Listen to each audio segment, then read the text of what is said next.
All right, welcome to a bit of a unusual stream for this channel anyway. Uh, Welcome to the dev menu, by the way. So before we start, I'm gonna give some context as to what's gonna be happening here. Some of you may have watched my video from like a year or two ago about some E3 2010 prototypes that were released by the 3DS Challenge, now called Proto Challenge team. And those were prototypes of 3DS demos from E3 2010. And at the end of that video, I actually did tease something that was coming soon. And that something is this stream that you're gonna be enjoying. It's gonna be a little show unscripted stream. And joining here with me as co-commentator is a fellow creator, James Money. So introduce yourself. Yes, hello. I'm James Money. I make YouTube videos. Some cool cool This videos. has been a long time coming. Yeah. Yes. So the reason, I think, like there was like word going around that like these prototypes were a thing, but the reason why it took a while for us to finally cover and also release these prototypes is that like the E3 2010 prototypes, these run on like early firmware, so you have to set up like an emunan on like a hacked 3DS to run them. And yeah, it took a while. It took a lot of time and effort to make these work on retail hardware. But you know, the guys made it happen. So I'm currently running this off of a new 3DS XL running on an emunan. So yeah, so we have here, as you can see from this list, you can make a guess as to what these codes are gonna be.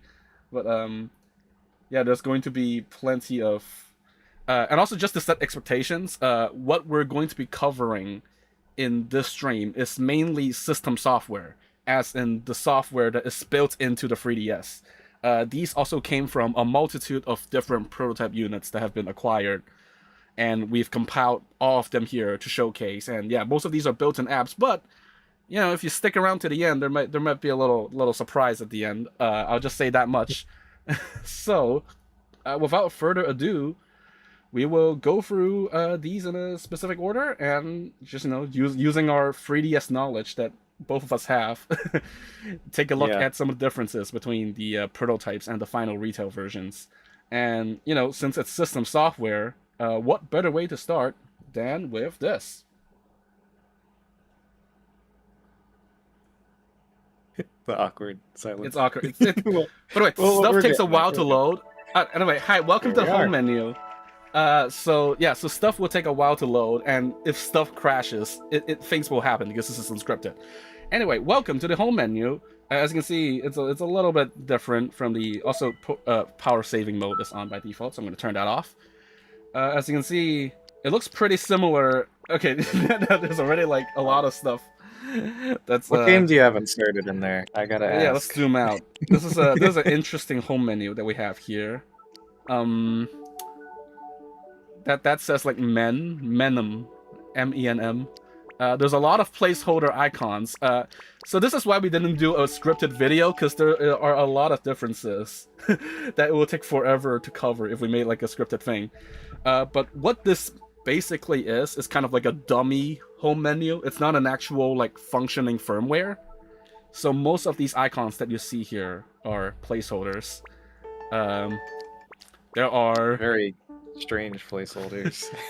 yeah, some of these might be familiar to some people who have hacked 3D. Oh Have yeah. like talked about unused content before, like this unused banner, and uh, so and all of these have like they're just testing a bajillion different types of icons, notification lights, and even like text on the bottom bottom of the top screen. They're all like just random like placeholder text. This is like there's like two tries left. It's like the text for like demo software. By the way, this model is from Wii Fit. I could show a picture on screen of what's supposed to look Wii Fit like. Plus. It's Yeah. the skateboarding from Wii Fit Plus. It's like a little One little placeholder. thing. Yeah. The Mii does have facial features. It's just that the way the 3D model is being rendered, it's kind of being put behind the face at the moment. Yeah. So I have the photo here of what it's supposed to look like.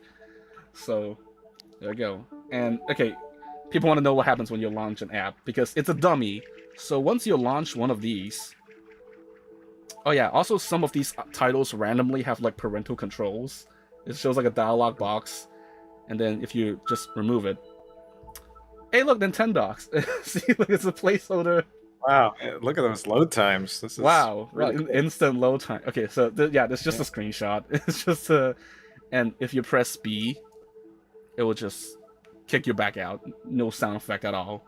I was like, oh, the software is now different. Don't remove some of the that game text card. is some of the first time text explaining, oh, this is the home menu, and Oh, this yeah. is what it does. So, you'll note the amount of play coins is 1,024. That is way over the 300 limit found on a retail system. But, oh yeah, I actually didn't even notice that. Nice spotting yeah, of yeah. that. Also, you can tell that the spinny thing when the mic is actually doing stuff still works. And the top left, it's kind of cycling between the different statuses. So right now it's going like local communication, but of course we're not doing local communication. It just cycles through the different statuses. But the date and time are actually accurate. Right now, at least where I am, it's April 4th, 11 p.m. And the wireless light doesn't flicker either, so you can tell that it's not actually using wireless. It's just on. You can actually change the brightness. You can't see it on the stream, but on my unit that I'm messing with right now, it's actually changing it. And it's a little funny having this layout on a new 3DS now that we've got that compatibility going on. This is the original stuff. And I believe some of these actually have a different screenshot. So yeah, this one shows like a steel diver.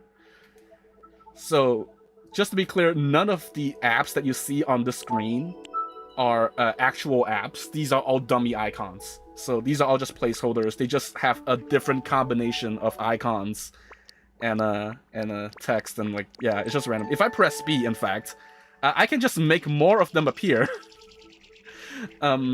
And they just, and you can see there's some interesting icons in here. Yeah. These might be related. These might be related to something we'll see later on. Take a look at the activity log one for a moment. What's interesting about that, I mean, obviously it's got a different banner there, but there is a placeholder for the amount of steps you've taken and the amount of time you've played. This sort of implies that there would have been a dynamic banner, which was only ever seen with something like Mii Maker, Face Raiders, and there's one other Japanese music application that I'm pretty sure did that as well. Yeah. So the This kind of reminds me of the Wii channels, how those were kind of dynamic with Wii Fit or even the photo channel and stuff like that. And it seems like the 3DS was going to follow suit with that. Yeah. Also, people are wondering if you wonder like if the applets themselves work. Game notes does not do anything. Friend list also does not do anything. And the internet browser just shows a prompt telling us to update the system, which is not possible. But the notifications, it technically didn't work. What the team had to do, I believe, was to basically reverse engineer like a system module to actually make it work. But if we click on it, very fast load times first of all. But we have some placeholders. So I believe some of this stuff, there are some little prototype-ish notifications for Nintendogs, 3DS plus cats, 3DS sound, and these messages are actually different. So if you remember, if you have a StreetPass in StreetPass Mii Plaza, for instance, all of the notifications would just be like, "Oh, a Mii has arrived in the plaza." This one actually tells you like the gender and where the Mii comes from. So it's like there's a male Mii from Tokyo. Yeah, I don't know if you can delete them actually. You can try. Yeah. I think it shifted the list in a weird way. It didn't actually delete the one that I... Yeah, it shifts them around. Oh, if I delete... Oh, no, it's working. So yeah, you can delete them. So that's all the notification thing does. And if we go back in here, there's another debug function that... Oh, the menu is empty. You gotta go... Hey, by the way, if I hover on here, if you look at the top screen, I'm trying not to make them spin. Some of these icons are layered differently. They're drawn on top of others. And turning the 3D on is kind of. I can turn on the 3D here. Issue. It looks a little trippy if I do that. Also, the 3D does work, by the way. Yeah. So.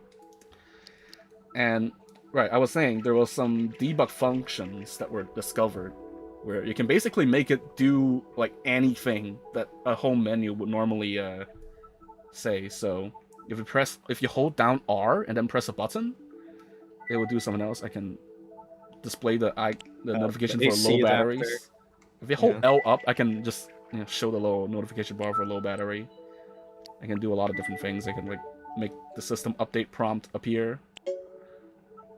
I can make one that's like, I think this says like there's a notice for an available Nintendo Zone location. I don't know if that's a thing that's in the final game. Also, yeah, the camera doesn't work. It just plays the sound. This one says that the demo has reached 0 plays. I'm just pressing different button combinations, by the way. This is saying you need an update to launch a software. I pressed OK. It was like, agree to the EULA, not the EULA. So I can agree to it. And it's going to be like, oh, the system update, the software update is done. And we have a new game arrive from Nintendo. And update complete. RX, RY, RB, RA. All of these button combinations do something different. Oh yeah, also the little, I didn't talk about this, but where's the... Oh yeah, the gift. The gift icon looks so different. Yeah. It's a little shiny. Yeah. Just wanted to touch on that. And... Oh, the blue gift icon as well. It's the early one, not the red ribbon, you know. Oh yeah, this one. That's kind of similar to how, what was it, the DSi had the blue gifts, entirely blue gifts. Yeah. So if you keep going, there's some more icons. There's an eShop bag. I don't know if that's like one of the early icons they considered for the shop. Bunch more Miis. Oh, right. The blue ribbons were supposed to be for SpotPass downloaded apps. So there's a mix of blue we do have the red ribbon here as well. Yeah. And these are all mismatched. And if I keep pressing B to add more titles, eventually it will expand the menu. So it just keeps going. That's how it worked on retail. Yep. Yeah. And there is a hard limit to the amount of icons you can have. And keep filling it up, but we'll be here all day.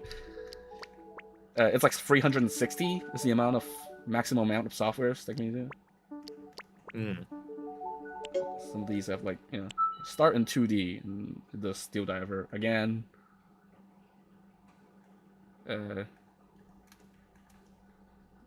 Press and press B to go back. I guess maybe it It's a froze. crash. Yeah, I think that's a crash. Yeah, That's we what I got our meant first by crash of the we stream. play a drinking game every time one of these crashes. These things sometimes just crash for like no reasons.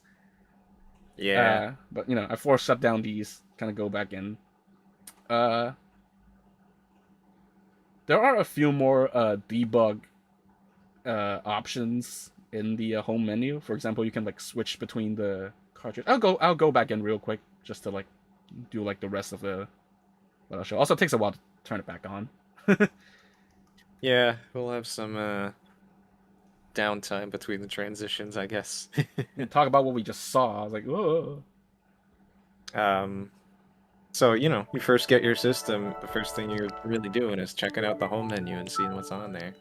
Right, what the thing I was going to show is if I hold L right, I can just switch between the cartridge status. There's an empty cartridge with, it doesn't really affect the banner, but you can just change the icon. So, yeah, a lot of this stuff is just like for testing placeholder stuff, like all the, yes. Spot pass notification. The nothing spot pass. Yeah. Alright, we have a lot to go through. So, this will be, we're going to move on to the next little piece of software that we have in here. And by the way, we will talk a little bit about like some unused things that we're like finding in these different applications. But of course, none of it is exhaustive. Like, of course, we're still doing research into them as we speak. So, you know, if any one of you here watching is like, you know, proficient in like 3DS modding, wants to look into data files, data mining, stuff like that, get in touch with the Proto Challenge team. I'm sure they would appreciate people volunteering. Very much. Yeah, so the next thing that we're going to take a look at real quick, whoop, that's the SD card. Should be this one here. 0DD21. Yep, 21000. We'll start slow, we'll go for it. So this is a debug menu for system settings. So at first it shows you a debug menu. It's basically just you know, just all of the options that you would normally have in system settings. There's a region JP toggle on the bottom, but unfortunately that does not do anything. And you can also make it do the first time setup. I guess we'll do it. We'll do the first time setup, and it just shows it. Nintendo 3DS. It will ask me to. We just got this new prototype just system. got a brand new 3DS. It's asking us to do the 3D slider. The same thing. Yeah, seeing this on a Neo 3DS is a little weird because, you know, normally you have the Neo icon. Yeah, yeah. Most of this is the same as usual. This looks pretty similar to the final.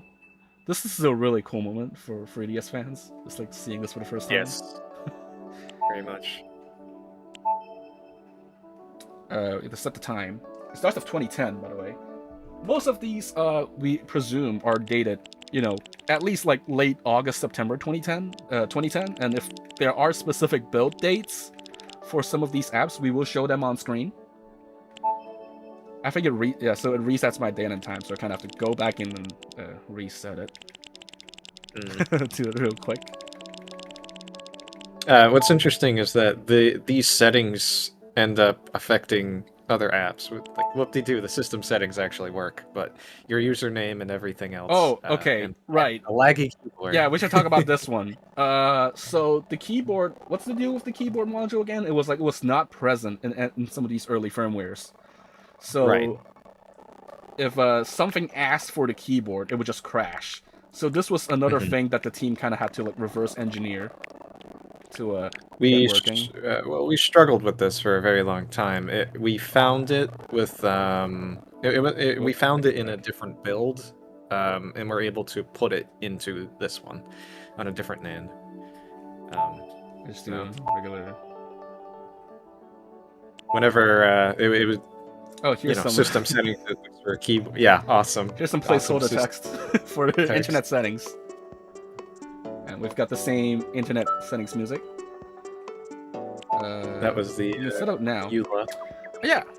So this guy's still here, the internet setups guy.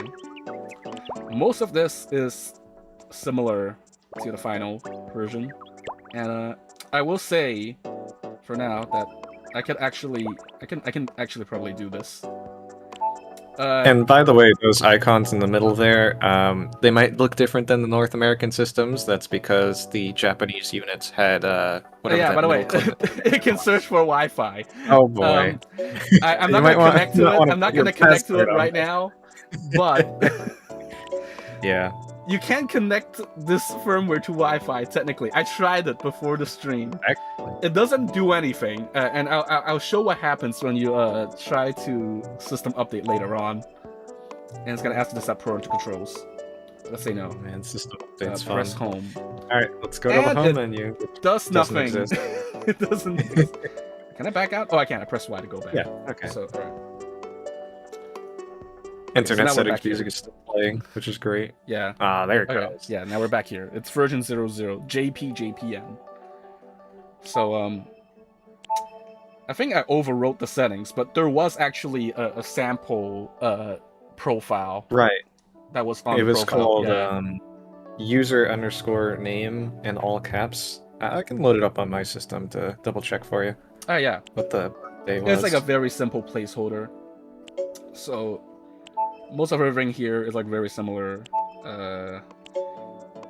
Internet settings. I don't think there's anything like weird. I think all of these like open the same screen, which is I think the DS connection setting shows the license agreement instead, which is placeholder text, MAC address. There's the MAC address, and we have other things about. Okay, so parental controls. All right, data management is what's interesting. So here we have 3DS and DSiWare. If you go in here, Gee, these load times. big... They're very long load times, unless yeah. You know. So you can actually skip these by pressing A. And hey, look, there's some placeholder stuff in here. There's some interesting stuff. 100 blocks. It's a Pokemon icon. That's a Mii icon. Now, when I saw these, I thought to myself, the Wii channels, right? They have their own banners and stuff like that. You see them on the home menu, or not the home menu, the main menu, yeah, the menu. The Wii menu, yeah. And the Wii menu, yes, that's the wording. But then you go to system settings, you go to your save data, and they have different icons, different animated icons. What and is this? I was looking at that. It's like Super Mecha or something. It's like a DS game. It's very blurry for some reason. Probably, yeah. All of these are placeholders. They do not represent actual things that are on the system, by the way. Correct. Which is going to be a recurring trend. Some of those early icons in the front, I was thinking, well, you know, we've got these icons on the 3DS home menu. What if these save data icons would have a unique icon? I'm wording that poorly, but I know in retail, Pokemon Sun and Moon and some of the other Pokemon games, they didn't show the icon of the Pokemon game. They just showed an icon of like a Pokeball, and it would be different from what you saw on the home menu. I hope that made sense. Yeah. And here we have the extra data. Once again, you also skip by pressing A, and it just shows the same placeholder icons. There's like an interesting early Nintendo Zone icon. I think it's similar to maybe similar to ones on the DSi, but yeah, a lot of DSiWare icons and DS icons. I believe there's more stuff. Wow, let's go. Yeah, a lot of more stuff. Yeah, Space Invaders. There's Pioro. Hi, Pioro. Pioro mentioned. Bird and Beans. All right. Bomberman. Yeah, third-party stuff's in here too. There's face training. There's multiple face training ones. Right. That seems strange to me that face training just got a bunch of save things. Yeah. And then the DSiWare. DSiWare. Also, I'm pretty sure it's just seems the same thing. Yeah. Most of the same. Yeah. Same with the SD card, I believe. Yep. A lot of. And we have StreetPass management, which also shows something similar. It's interesting to see Pokemon so early on in this. Oh yeah. I believe Black and White would have been, or Black and White 2 or something would have been in development around that time, anyways. Right. All right. So into the other settings, which. Oh yeah. By the way, before we go in there. I did the first time setup, but I believe if you just load it into the settings, there is like a parental controls password And the password, I believe, is literally just 1234, which is kind of funny. I just figured that out. So yeah, people are probably wondering, does system transfer, system update, and system formatting work? So if you go into transfer your prototype, you literally cannot tap the system transfer icon. I'm trying to tap it right now. It doesn't do anything. But yeah. we'll get back to system transfer in a minute. Do the cameras work? Oh yeah, I think the outer camera. It's a very incomplete menu. Very different. Yeah, it just shows this. Yeah, this is a very manual way of adjusting things. Yeah, it doesn't even show a camera feed. It just like shows this. Yes. So that's one of the few Figure changes. it out. It'll work, maybe. The circle pad one is working. It's doing the same thing. Yeah, you can do the. And the 3D depth for that red circle pad does pop out. Yep. And it's moving. Unfortunately, in some menus such as data management, there is no 3D effect that is in final. Ooh, you played a little different sound effect there. Yeah, that is different.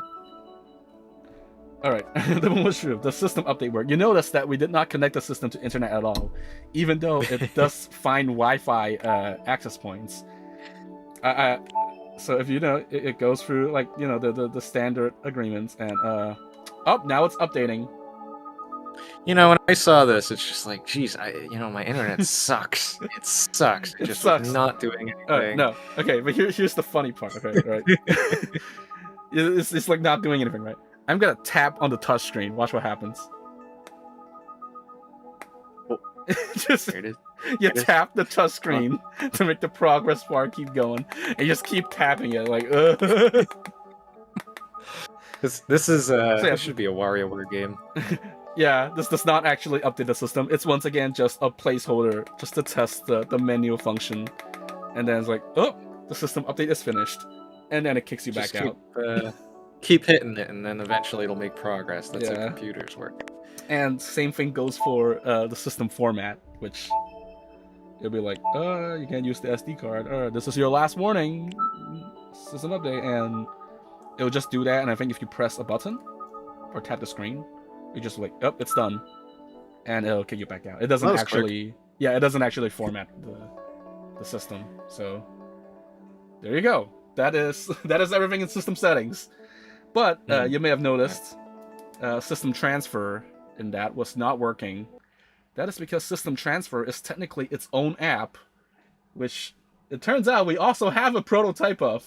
So we are going to transition to the system transfer now. And I swear it sounds boring. There is something interesting in system transfer. So. And with the main menu on or the debug menu that comes up on system settings, you'll see that we didn't go into every single button and everything, but those just jump to different portions of system settings. So they're just quick warps. I like call them warps. Anyway, here's system transfer. So first of all, it's gonna it's the usual. Gives you the usual spiel about what gets kept if you do a system transfer. Oh yeah, if you drag this to the bottom screen, it just makes that noise. Awesome. But you're gonna be like, AK, there's no other system. Yeah, I can't find a different system. Hold on a second, I need two systems. The interesting thing is, this is for 3DS systems, and at launch there wasn't system transfer for 3DS systems. It was only DSi systems. So this was really early on in planning. It seems, and there's no option for DSi here either. It's only the 3DS. So, interesting. But yeah, so how are we gonna test this, you ask? Well, if we just back out, hey, look, a debug menu. So, I know you guys are eyeing the Pikmin test option. Don't worry, we'll get to that. But so first of all, we have V1 main, V2 main, and offline options. The V1 main is what we just saw. It just does what it usually does, but offline is actually a dummy option that lets us actually run the system transfer offline. So it's gonna redo the whole thing. But if I do the thing where I receive, how did it crash? It crashed. Wow. All right. Well, that's not supposed to happen. Let's try that again. I still find it so interesting how they've jumped right to developing the 3DS portion of the system transfer when we didn't have that at launch. Maybe that was something, yeah. Like Maybe that's that was something that did not something make the cut in time for the initial release. That's yeah. Crash number 2 for those keeping track, by the way. We'll get back in there. Yeah, yeah. We've got to get to that Pikmin test eventually. They want to see the people want to see the Pikmin test. We'll see Pikmin though, still. Mm-hmm. Yeah, Pikmin is a very important part of the system transfer. It crashes if you go to V1 main and go to offline. Oh yeah, you can decline it, by the way. It's like, do you want to go back to the system settings? Like, yes, and then it'll just kick you back out. So we're going to V1 main offline. Say yes. There we go. So it's going to look for a 3DS that does not exist, but if I press Y... Oh, it found a question mark 3DS. How convenient. Oh, see, there we go. So it just basically fakes a system transfer, just, I guess, for people just see how it looks. And you press Y to skip all of these loading screens. Mm-hmm. Hey, look! There's Pikmin. It's a little laggy, and it doesn't play the special music that normally happens, but it's it's trying to do, it's doing stuff. And it's using the sort of the early internal names of the applications. They're not early, but those were the internal names for them. Right. So here's S note. Here's P note. I forget what this even was. That's a DSiWare icon, I think. Yeah, just using random placeholder icons. Yeah. Yeah, there's no special music, unfortunately. The title doesn't always pertain to the icon. Because, yeah, P-Note, that's not what this is. And there are some other applications doing similar things. We'll let it do its thing. Yeah. Here's the Mii. It is funny hearing all the little Pikmin sounds. We'll take this moment of zen to enjoy some Pikmin. Mm-hmm. And yeah, the actual interface itself is pretty bad. I'm toggling the 3D on and off there, but I think the final one is definitely a little bit more visually polished. Yeah. I believe the final one lagged a bit more, too, because... Did it lag? Huh. I feel like it did. I remember it did, because the system was processing everything with the transfer, and then it was also doing this silly little animation with the icons, so... Yeah. Here's StreetPass I could be Mii wrong. Plaza.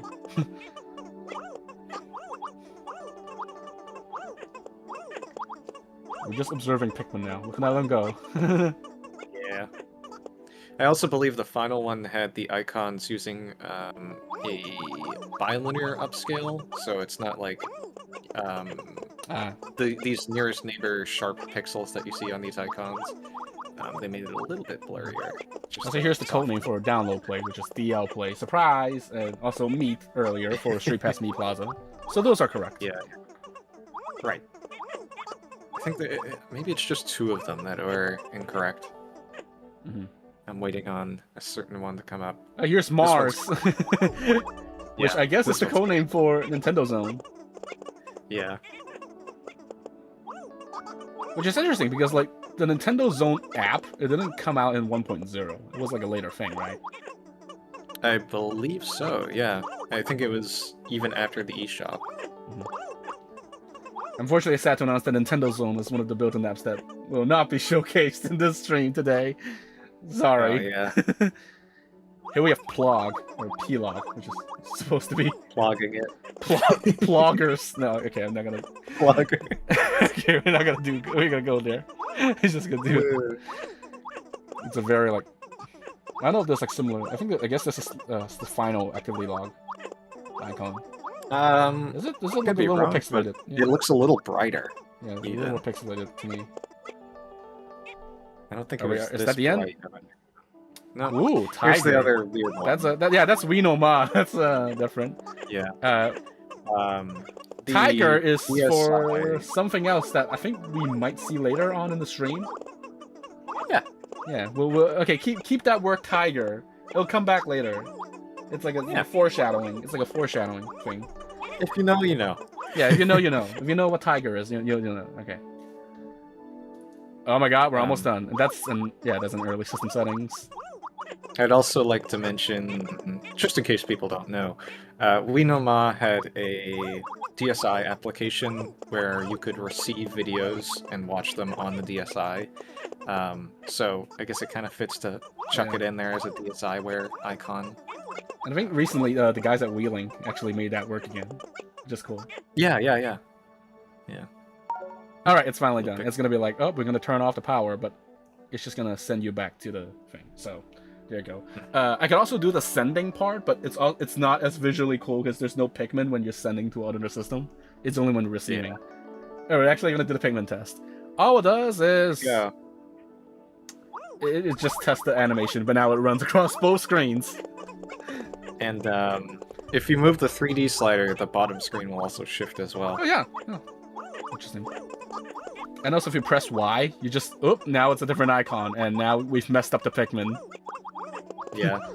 The camera works on a sort of rail, and I don't know, if you spam it enough, like get off. Okay, and I'm confusing them. Yeah. Oh, they're dropping the pieces. I haven't seen that. Yeah, they just drop the pieces if you just like do that. You just mess. If you just press Y to change it. Really screwed up. Yeah. But yeah. And when you press like start to go back. Yeah. We have send and receive tests, but I don't know if those do anything. It's just a black screen. Well, that's a good cue to. It just freezes. I don't think those do anything. So that'll be it for system transfer. Right.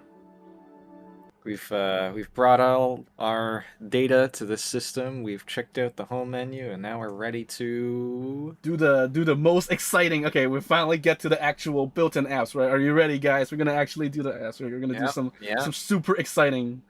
We've saved the best for first. Okay. This is gonna be the best stream. It's gonna be the best prototype you've ever seen in the history of Nintendo. Here you go, guys. This is gonna be super exciting. Yeah. We spent a lot of time on it. Yeah, so, we spent a lot of time documenting it. Brace yourselves. Yeah, boy! Here it is. There it is. It's it's health and safety information. Everyone's favorite. I actually don't know if there's anything different in this. And this is the old 3DS version, of course. It's the old 3DS version. Right. The new 3DS had a different version that I think it just uses the manual. Yeah. Yeah. But we don't know if the text. I'm guessing it might be different, but like to my eyes, I don't know Japanese, so it seems pretty straightforward. I mean, Nintendo's always had like the same health and safety information copy. So best case scenario, it's probably like a placeholder from a previous system or something else, but yeah, that's it. There's no, I don't think there's a debug menu or anything. Nope, that's it. That's literally it. There's no debug menu. That's it. It exists. It and exists. The music, I don't know if there were any like minor differences in the music or anything. Do you know? I don't believe so. From what I'm hearing right now, it sounds the same. Yeah. Shout out good music. Yeah, shout out to the people who set health and safety as their favorite 3DS title. All right, one more before we get into the meat. Okay, the actual meat. The streams are like 40 minutes in. Yeah. All right, so we're getting there. This one's at least a little bit more interesting. Oh yeah. This one's more interesting. So once I get back into the dev menu here. Those of you might know that, some of you might know that the built-in electronic manual on the 3DS is technically its own application. So here it takes a second. Okay, there we go. Yeah, welcome to a prototype instruction manual. With, I wonder who made this. I wonder who developed this. Yeah. So also, eBird, I guess, is the placeholder name or the code name for it. There are a bunch of pages in here, as you can see. So, HAL Lab, apparently graced us with the instruction manual for the 3DS, and they are very happy to introduce to us their their company information. So a lot of this is basically just stuff to fill out a page, I guess, just to test like the functionality of the instruction manual. Yeah, so we have their location. The little dot is actually like in 3D, so it pops out. Yeah, you can go there right now. And I'm personally a big fan of this manual because it's really cool. Yeah, there's some interesting stuff in here. So graduate information.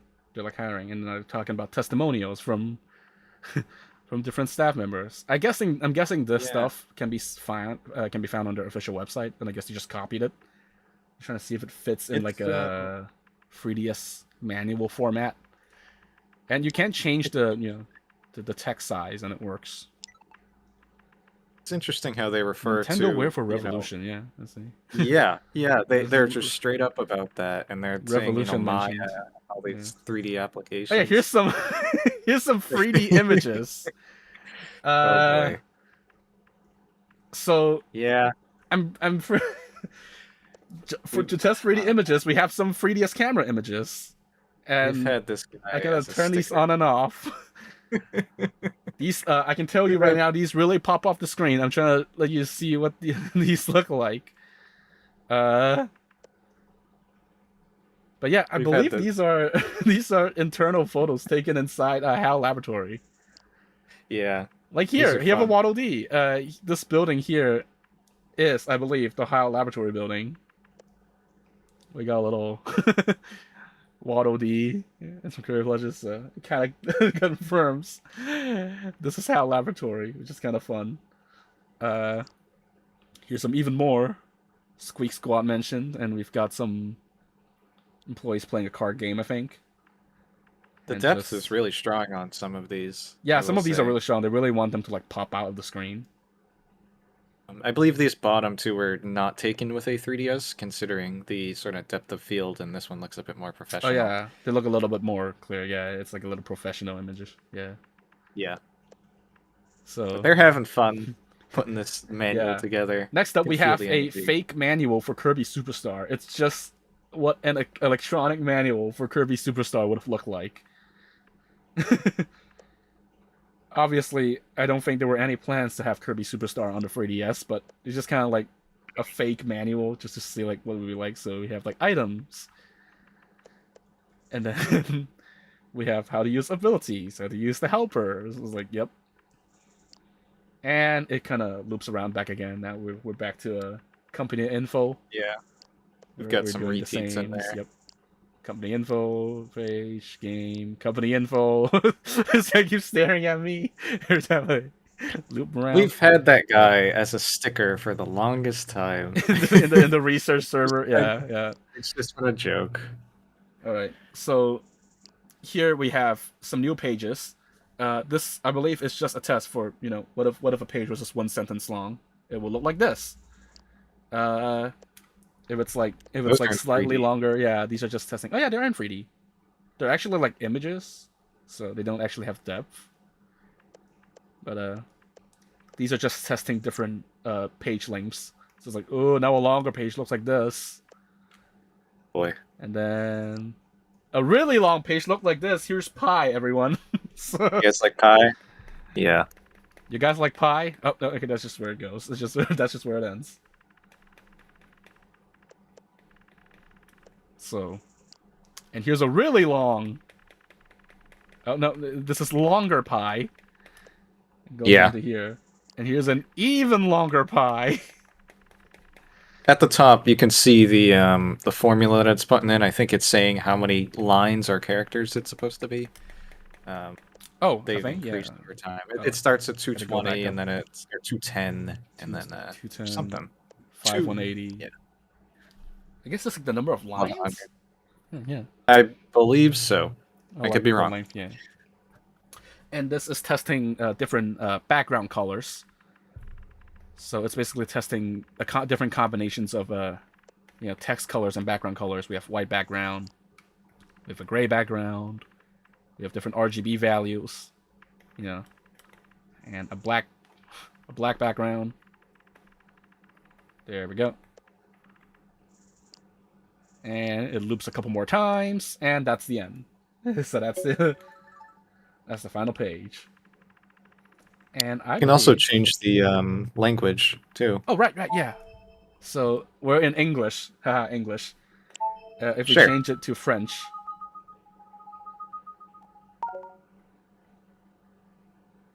Now there's just one page. It's like, I mean, Yep. it's just like, yep, it's you're using French right now, and it just shows that.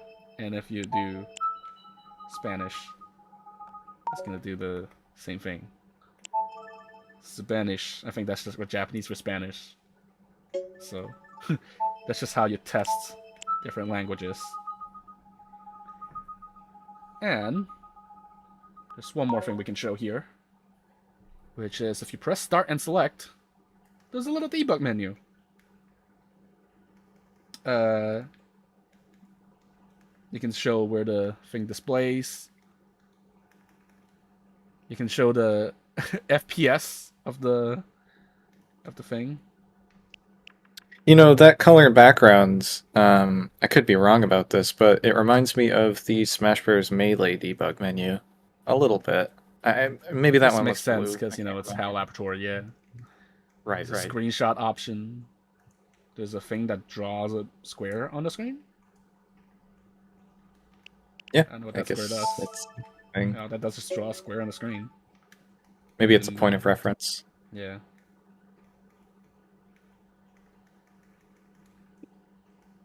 There's a menu that goes off screen.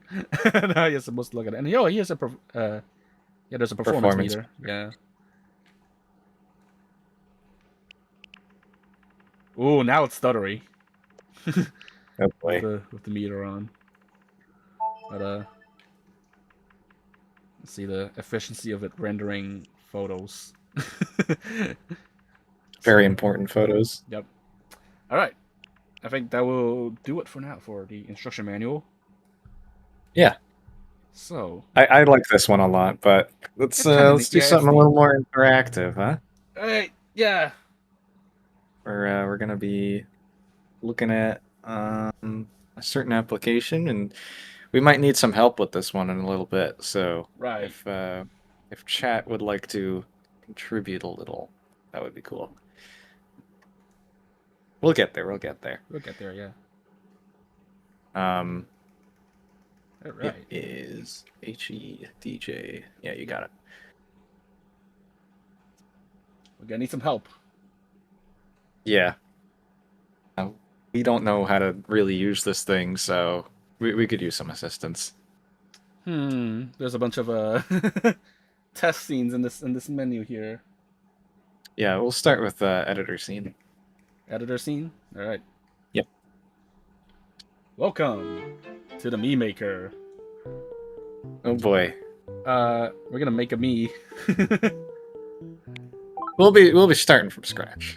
Yeah. So who are we gonna make? Wait. Oh, this is the first build. Yeah. So you notice the first. you know something a little weird. Yeah, you notice that we're specifying that this is build 1. There are 2 builds that are going to be released, and I think one of the only notable differences is that the first time you make a Mii, this happens. Yeah. And it kind of just... No. It's awesome. Yep. Yeah, it's a little weird. So yeah, we're gonna make a Mii. Are we gonna be super basic and just go for the default Mii, or are we gonna do something? Yeah. So chat. What kind of a Mii do we want to make? Let's see. We got. Well, I can't scan a QR code for reasons we'll explain later. Right. Yeah. So we kind of have to. Let's see. Can't do hamburger. We gotta do something like really complex. We got Papa John. We got Peter Griffin. We got can't just like a SpongeBob. Peter Griffin Mii speedrun %. Leaky Eyed Luca. John Nintendo. Sans. Make yourself. There's so many good options. I don't know. Yeah. Mona Lisa. I can't make a Mona Lisa from scratch. Beef Boss. Is Peter Griffin Jack popular? Are you up to Peter Griffin? Yeah, he seems pretty popular.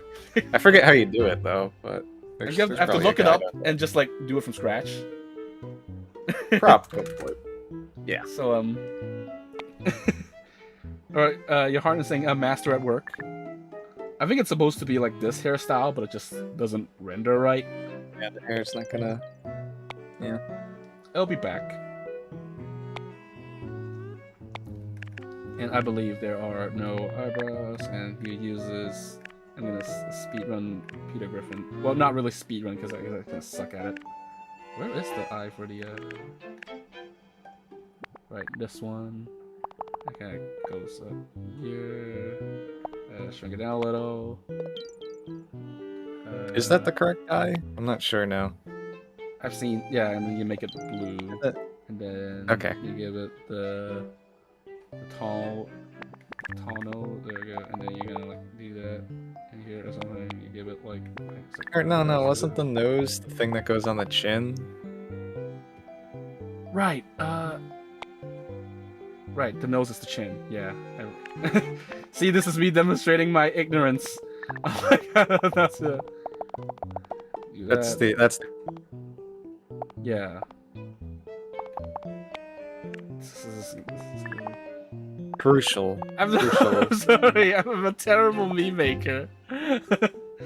It's the one on the right, the mouth. Yeah, you were on the right row, but it's on the rightmost. Oh. Yeah. I mean, some people use this, some people use that. Yeah. Do they? Okay. I'm looking, just looking quickly at the. And I believe the eyebrows. Yeah, the eyebrows are like the nose.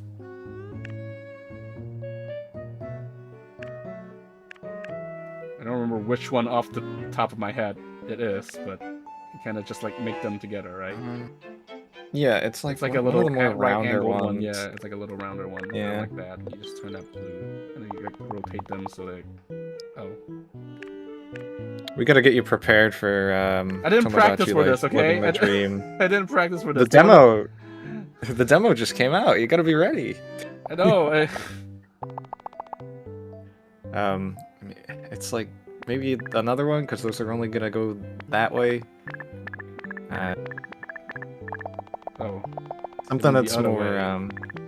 Oh my gosh, we're gonna. You know what? I like these. Where? Oh, that's it. That's it. I think. Yeah. You got it. Awesome. Okay. That's the lowest it goes. So we're gonna adjust everything to like make it work. You know, because he's missing the hair, I feel like that's throwing. Yeah, because the hair, I'm pretty sure I picked the right hair, but it's just that that's a little weird. Yeah. And also the face shape, it was not correct. It should be this. Yeah, there you go.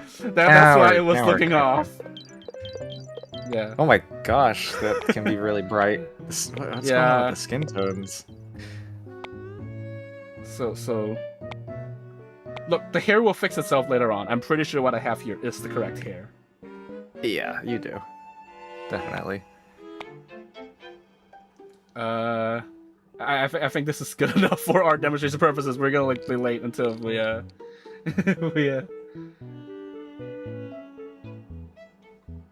Oh yeah, I should also chime in if there are any questions from the chat. If you're curious about anything, feel free to ask. Yeah, we'll try to answer it. There, just Peter in the case. Crusty I'm sure that will get. keyboard. Yeah, it's a very crusty keyboard. It uses the same keyboard applet. Is the hair not brown in it? I want to make the hair brown. The hair is brown. I thought it was. Coming no, it's gonna. It's the the lighting it's making it look a little weird. Right. So we're just gonna register. Looks good. Well, we actually see it proper. It's fine enough. See, look, it's okay. It's okay. See, the hair's back. See, it's fine. It's okay. Yeah. Also, I think the crown, the color there is a little different there as well. I think everything about the screen right now might be a little off. I think power saving mode might be on for some reason, if you were playing with that in the home menu earlier. Because in home menu, I turn it off, but every time you go back in, it turns it back on. So yeah, it might just be on by default here. But otherwise, you can move around, you know, it's got something similar. There's nothing really different from... you can send and receive Mii's. So, fun fact, if you didn't know, in the Japanese version of the Mii Maker, you can transfer you can do the Nintendo 3DS, you can do the Mii channel on the Wii, but you can also transfer it from Tomodachi Collection on the DS, which I actually didn't know about. I thought this was like a prototype thing, but no. This is something you can do on the Japanese 3DS. And apparently it does work. I don't have a copy of the game myself. It does work. And also, I did try connecting to... It doesn't connect to a retail 3DS, obviously. But, we haven't tried the Wii yet, though. So... No, we haven't. Oh, yeah, go into Tomodachi Collection. Let's see. Here we go. Oh, yeah, the background turned yellow, which doesn't do that in the final version, I believe. So this is a unique background that you can only see. And it's gonna ask me to put in a thing. So try pressing the A button on the screen, by the way. It's got a different chime instead of the whistle. So, oh yeah. Yeah. It just focuses the screen. So, yeah. Right. Or if the Miis are idling and then they're talking to each other or something like that, that'll sort of get them back in line. Alright. The next thing people are wondering is the QR code.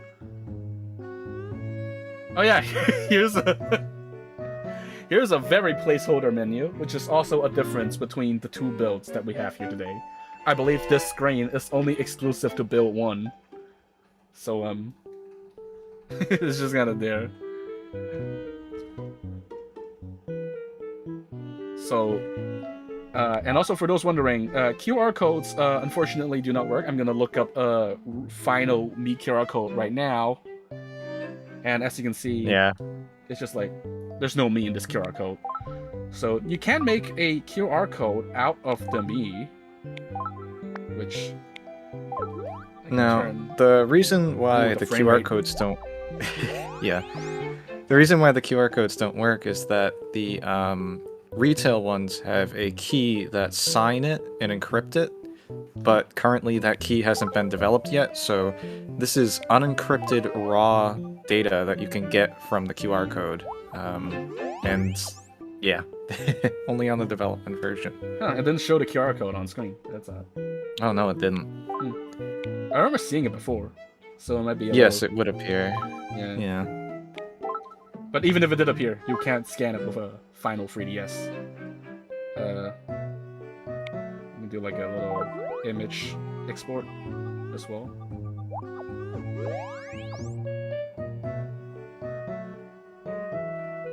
And it saved it, but also we don't get to see it. Well, we might be able to see it later. So, there's that. And... go back in here. Oh! If you press Y on this screen, you can change the field of view? Yeah, you can change the field of view, and also it looks like the shading has been disabled in this build. Whoa, the 3D looks weird now. Now everything's popped up all the way out. Makes the 3D look weird. The D-pad's still like working, so I was like, yeah. You can change the oh! Okay, that was weird. It like made the depth super extreme. Like you can like. Well, that's very strange. If I do the 3D slider, it does this. That's like it's like super extreme 3D effect. So, and depth range crashes the system. Whoops. So. We do want to show one more thing with this, though. Yes, we do want to show one more thing. We'll go back in. There is more to see. Does the background change color when selecting 3DS or Wii? I don't believe it does. The yellow background only appears when you transfer from Tomodachi Collection. Right.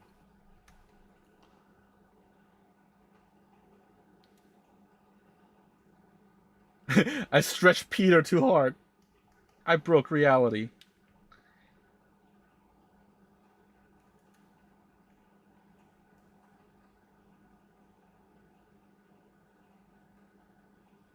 Alright. Let's go back into... I think it was like Mii test. Mii top scene. It just goes back to the plaza. Oh. Wait, does that crash it too? I guess it's just not working, huh? Huh. Doesn't want to cooperate. I see what you're doing. Maybe Mii top scene just crashes. Or rather, it's not supposed to do that, but you'll see. We'll try that again. This crash drinking game's getting a little scary. All right, let's try that again. Maybe because I have 3D on. I'm gonna turn the 3D off. That'd be kind of funny if that's the reason why it crashed. It's just you can't use 3D. Yeah. I'll just like go back to the editor scene. Either that or top scene, because this is gonna force. Oh yeah, that works. Now we're back.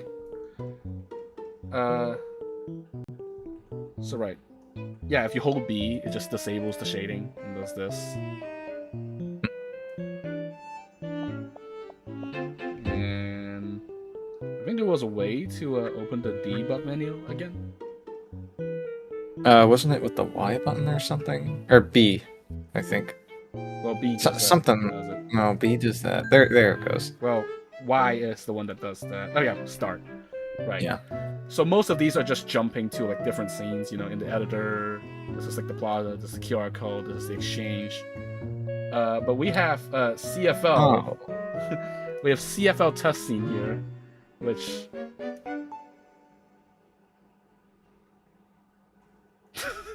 just... Incredible. It does something.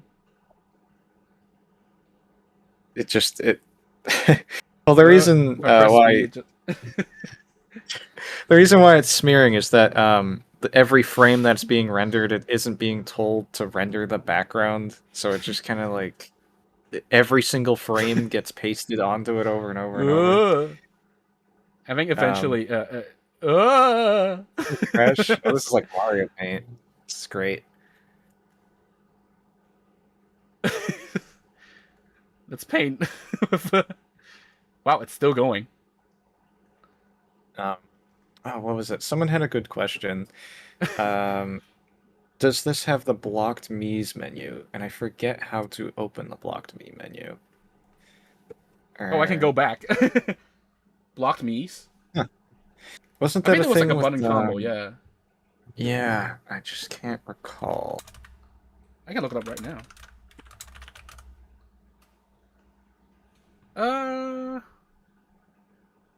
Not really there is. Unless Blacklist scene. Oh. Oh yeah. Oh, there it is. It just shows that. Yeah, it's like and then you can like pick the Mii. I don't know why it's copying the mirroring the bottoms. Yeah, it's mirroring the bottom screen on the top. That's odd. I guess it's just nothing on the. Nothing's getting rendered. And now we're back here. So. All right. The blacklist is to sort of remove Mii's from games and having them appear there and all that. Yeah.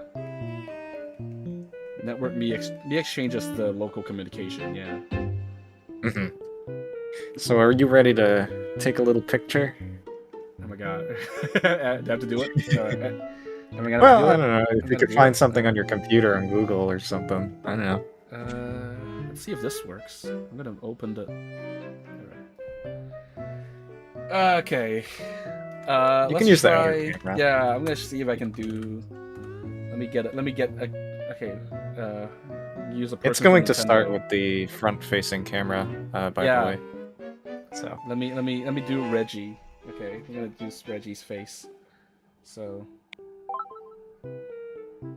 Yep, it's gonna make a Mii. Make a. Oh, I guess I have to do a. I have a Mii of Reggie. Yeah. Wait, it's you gotta do pick, a couple like, color stuff. Yeah, it's making me pick all this stuff. This is retail. This is normal. Is this on retail? Okay. Yeah. Okay.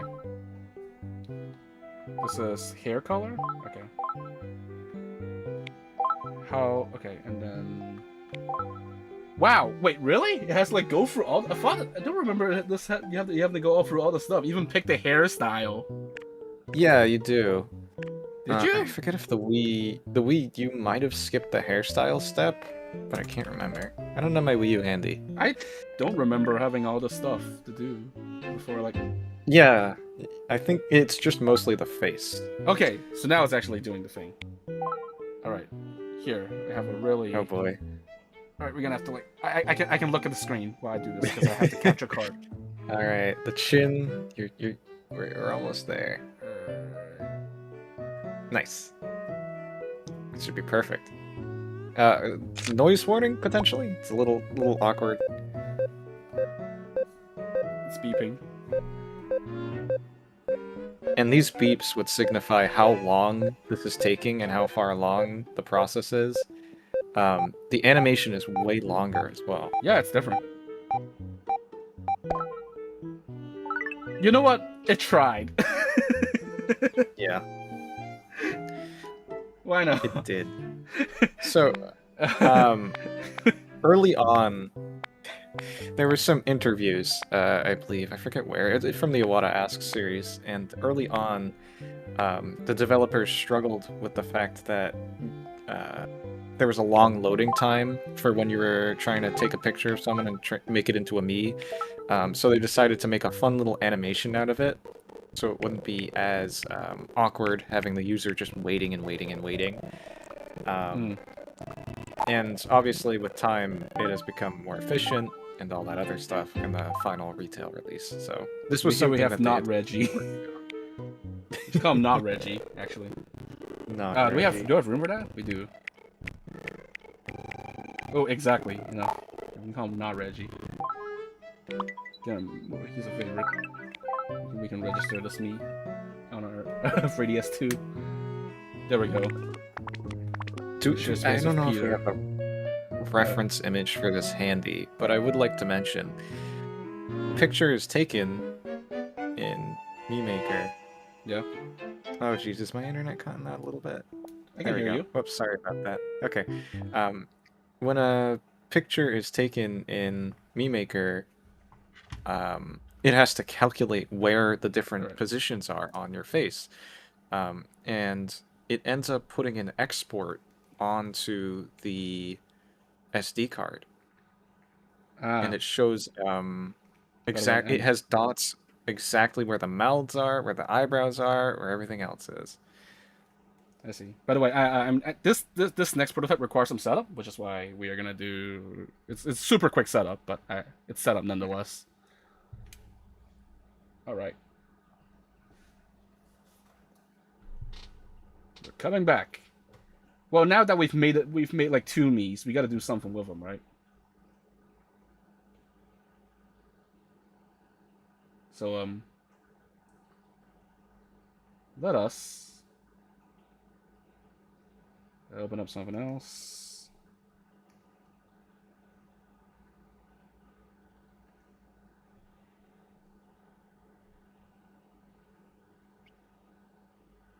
I think James might be cutting out a little bit here. But Am I? Oh, no, you're back. Okay, you're fine. I just wasn't saying anything. Or, sorry. Okay. Anyway, welcome to... Oh, this is interesting. This music's pretty familiar. Yeah, it's just playing the puzzle swap music.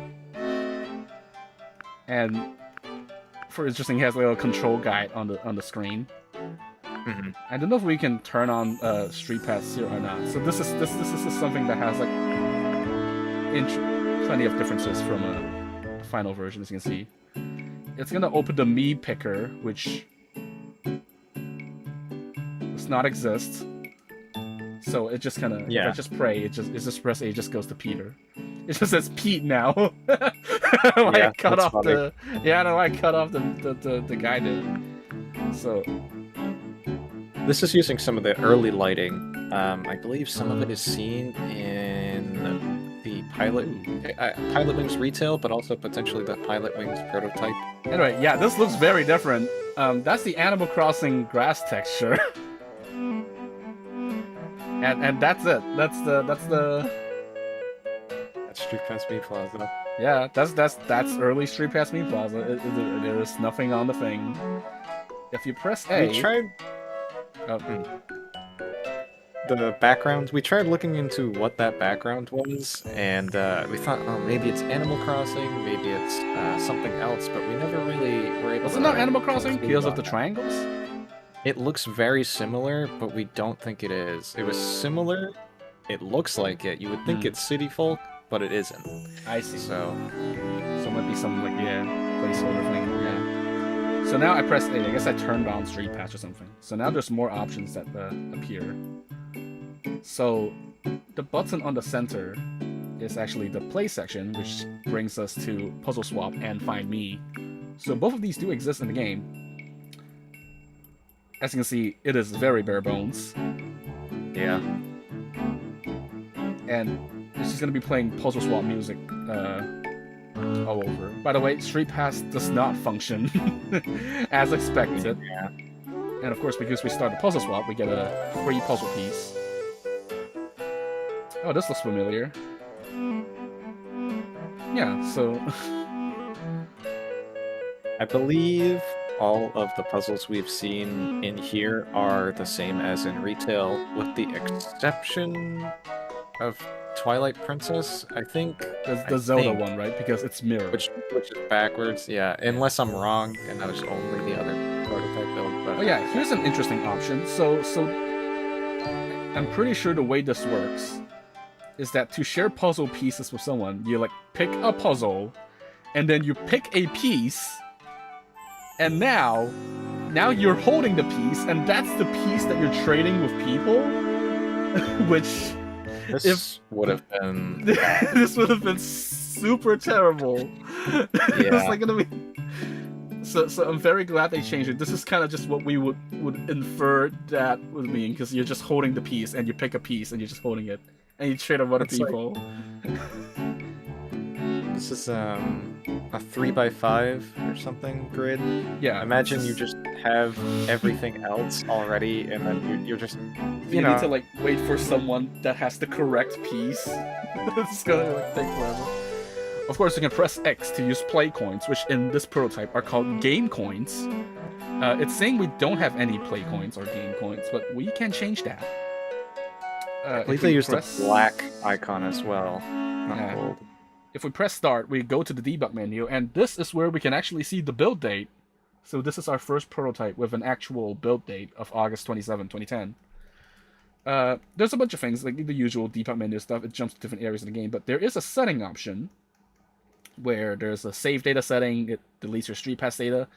But there's also an option to change your play coin count, game coin count. So I can set it to 300, which, surprisingly, yeah, the maximum is 300 in here. And we can go back to the main plaza. And now the music's gone, so you're just gonna have to listen to us with no music. Sorry, no more puzzle swap music.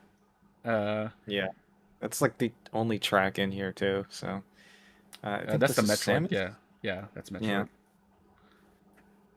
I don't know how much play coins this actually spends. Was it like one play coin per piece? I believe it was 2 in retail. Mario Galaxy. Yeah, so there's no like new puzzle pieces. These are all like, you know, the puzzles were shown in E3, in the E3 2010 deck demo, which coincidentally is also dumped. We know that exists, so that's cool. Yeah.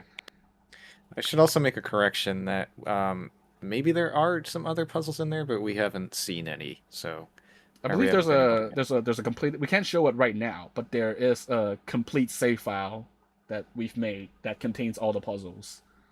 Correct. And those are just pretty much the same puzzles as in the base game in Final Retail. And here we have Find Me, which is a interesting thing. So this is the intro to Find Me in the Yep, there it goes. He just gets captured. That's it. Yep. Oh no, Peter got captured. He's been Pete-napped. Yeah. Yeah. We got and it just shows like the first room, and it's like, yep, there's a ghost. You got to call some people. Of course, we can't do the actual StreetPass, so we have to call a hero using play coins. Oh, we only have 297. So yeah, I guess that was like one play coin per piece. So That's different. So you can spend 1, 10, 20, or 100 play coins.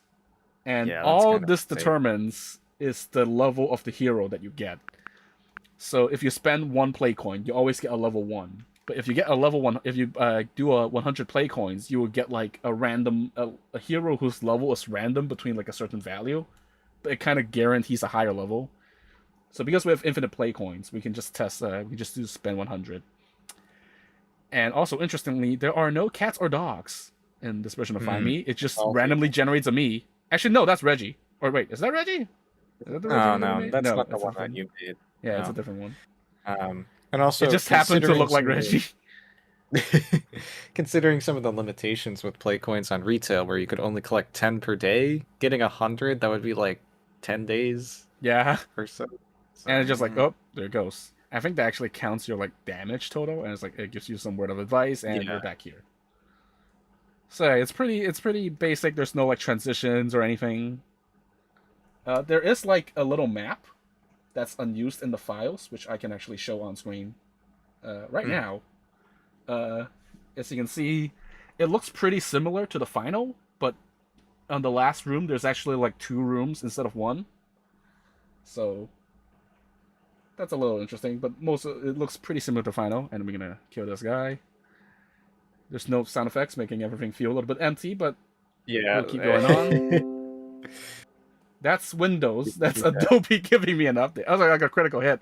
Oh Ignore boy. that notification sound. All right, so we're gonna keep going. We'll keep going. Let's see. Nice. All right, are you ready for some really stupid stuff? This Boy. monster has a yellow shield. And I cannot do anything to that shield, which means I need a hero with a yellow color. And you know what that Oh boy. means. You you just have to Oh keep boy. spending play coins until you get a hero with a yellow clothing. Otherwise, it's just gonna not hit, and he just goes away. I guess it's kind of Oh yeah. similar because, like, so in the final game, the shields are like you can use magic to bypass shields, but there is no magic in There here. isn't any. Yeah, Yes. they just auto attack Yeah. as you figured it out. So you just kind of stuck This here. is just bad. Yeah, Keep it's rolling the dice. I will roll the dice for a little bit here, but in case luck's really terrible, because the first time I played this game on the prototype, I actually got a yellow. I got a yellow pretty quickly. Yeah, that's the thing. You just gotta keep rolling the dice with this, and Yeah, it's not gonna. This is not fun. it's not fun. This Yeah, and isn't fun. What were they thinking? it's funny because in the final game, you know, they had the dark rooms where you need the white me with like light magic to actually be able to get Yeah, through it. It's kind of the same thing here, I those were kind guess. of annoying. I It's remember technically the same thing liking here. Find Me, and then it Oh wait, a just yellow one. I didn't called you realize. I all didn't register. Plaza. We got a yellow one. Oh hey. So you can see what it looks like when you break the shield. Well, there it goes, Alright. and of course he gets scared away. So Yeah. and then you just keep going. There don't seem to be critical attacks or double attacks either. There are I criticals. don't. We got a Are critical there? Oh, earlier. well, Yeah. okay. I don't know about double attacks. I don't think we have those. Okay, after we kill this guy, we're gonna. So this game does have an ending, but as you can see, it takes a little while to get there. Yeah. So I do have a pre-recorded clip here from someone that we can play to show you what happens at the very end. From someone. Who was it? Let's credit them. Yeah, it's it's Right. NGT from the research team, NGT? Yeah. I believe. Okay. And we've got another break. So the ghost designs are also pretty similar to the final. All right, so I'm gonna play the clip here. So the ghost designs are pretty much the same as the final, and same for like the Dark Lord. He is still the Dark Lord in this prototype. And here's the here's the clip we have of you defeating him. James, you're not gonna be able to watch this, but I'm just gonna commentate the play-by-play. As you can see, we've got the Dark Lord grabbing the Mii. You can spend, 20 coins to get a Mii, and then he's gonna kill the Dark Lord. 14 hits, and then you rescue the Mii, and then it just rolls credit. It's like up, and then the game just quote unquote credits. It's just those like 0 heroes for some reason, and then just the end. And now the Find Me screen looks like this. It's on the plaza, where it just shows the Mii greeting random people. So yeah, that. And then I think you can like view the credits again by pressing X or something. But yeah, it just kind of does that over and over. The camera's moving up and down for some reason. Also, there is also no music because we just all this prototype plays is the puzzle swap music. So yeah, I think it's cool that we had like the that. Dark Lord in there so early on, and a lot of the ghost designs are pretty close to final. Yeah, I don't know if there's like any differences. Maybe like some keen-eyed person would notice. But yeah, if I if I guess hold my stylus on the button, it just We got one of those. Detection is a little off. Yeah, I think the options here are just like it's a about screen and it just deletes your progress, and then you quit out. So, StreetPass Mii Plaza would have been pretty simple early on. Yep. And that's all we do. The second option here is like a little like list of people you StreetPass, I believe. It's like StreetPass data that's saved on the system. Unfortunately, there is nothing we can do to like spoof the StreetPass functionality, I believe. So we attempted some of that. Yeah, there was an attempt. I think it was early CEC data, basically, and we just couldn't. We couldn't get it working. But there might be, you know, never say never. The middle of the button. Oh, yeah, there you go. Hitboxes, am I right? So, yeah, that's basically it for StreetPass Mii Plaza. It's a really interesting, very early prototype. Yeah. And now, we move on to the next thing. I can tell we're like definitely gonna overrun. My estimate was 2 hours. We're like 1 hour 23 minutes in. Boy, yeah. We might overrun this a little. I mean, we're like a little over. We're almost halfway there, I think. That's all right. Hey, more time to chill and take a look at prototypes. I'm down for it. There's just so much to get into with. It's a lot, you know. Even with this video, yeah, there's just gonna be a lot more. The team's like doing a lot of documentation on like what the debug menus do and like unused content, and a lot of the stuff will be in the proper release. As you can tell, this is, you can probably guess, this is a Nintendo 3DS camera. So once again, we start off with a little debug menu. Play, camera config, layout, stress check, effect, make dummy photo, which kind of self-explanatory. It makes like a dummy photo, puts on the NAND. Let's just go straight into play, see what happens. Welcome to the 3DS camera. There's the parakeet. So a lot of this looks pretty similar to the final game. Yeah. As you can see, the camera isn't working. The team took a while of time to get this working properly. As you can see, here's my desk. Here's my Kirby Air Riders talking flower. And the camera works as you would expect. You can kind of toggle the little thing here. And a lot of the stuff, like the effects for like blowing in the mic or talking to the mic, most of the stuff is pretty simple. Oh, that took a while. Hi, there's me. This is me merging. This little pinhole camera. So yeah, the front-facing camera works too. So click. That's the reset camera feature. We've got the little, auto 3D focus adjustment. Like all of this is pretty similar to the final, or identical. You can tap the parakeet for hints, 3D 2D, and we can grab a photo of something. Oh, on the touchscreen, the A button is the Wii Classic Controller Pro icon. It's the lowercase. Oh yeah, it's a lowercase a. Yeah. This is actually a cool little thing to photograph because the spear kind of pokes out the screen. Yeah, that's cool. I'm gonna take a photo of this real quick. Oh, it also plays the little. It's placed the standard 3DS loading screen instead of the unique camera jingle. Right. So. All right, and the setting looks almost the same. Yeah, it's got the same color setting. I love this little menu, by the way. It's so cool. You can flick it. Yeah, yeah. This is you can still do that. This has been here since the prototype. So they know. If you didn't know you could do that, now you know. So let's look into the album itself. Hey, this music sounds familiar. Very different. So the prototype actually normally it did not have any music in the gallery, but we patched it back in. This is unused album music for Nintendo 3DS camera. Also, surprisingly, our things from our photos from Mii Maker didn't show up here.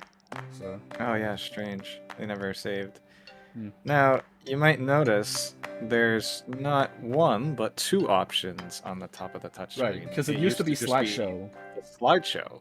Yeah. But if you look back a little bit, the Nintendo DSi also had two options on the top of the touchscreen. So I don't know if you want to show off what that is. I would show it off, but I think we need more photos to do that. That makes sense. Yeah. Okay. Okay. Oh, did it like fail to save back when we were doing it on the Mii Maker? Just talking flowers. Also, all the music is going to be, well, it has already been ripped, and it will be shared online sometime after the stream. Yes. I'm just gonna take some random stuff that I have lying directly on my desk. This is an NSO NSO controller. Just with multiple things on the thing here. Yeah. And notice these are also technically saving it on the NAND and not the SD card. I guess I can move them to the SD card if I wanted to. But, yeah. Anyway, yeah, here, let's take a look at... Actually, first of all, let's take a look at the top right, because that's a slideshow, which... That's pretty standard fare. I don't think there's anything, like, different about the slideshow. It just zooms in. And it just keeps going. Wow. Majestic. Yeah. Isn't that something? And you can change the order, you know, the sound. The filters. Yeah. And I think most of these music pieces are similar to the final version. Correct. I believe there might be one slightly different thing with the timer, with like a. Oh yeah, here's one that says SF. That's just like nothing. So I think that might also be mute. So yeah. But otherwise, there's no like original music in here yet. All right, let's take a look. Let's talk this interesting option on the top left here. This is an option to create a slideshow album that never made it into the final version. So this is very interesting, and the parakeet says you can put the album that you finish on the home menu. So yeah, that's awesome. So what you can do, so you can see I have room for 30 photos. So if I tap a photo, you know, it gets included on top here. And I can include another photo, and now there's 3 photos on my album. I can press L and R just like doing them. There's like a fairly polished, but still like I guess needs a little bit more work, like screen. And for each of these, you can set a transition sound. This is all like unique to this prototype. So we've got different noises, harp, kiss noise, heartbeat noise, beep, clock, bird.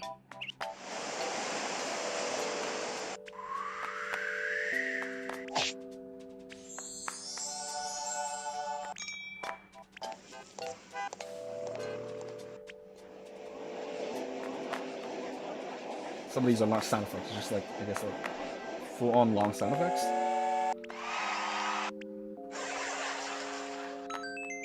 And Mario one, because of course there is. So yeah, what you can do is actually assign a sound effect to each of these photos, so that when it transitions to that photo, it plays the sound effect. Right.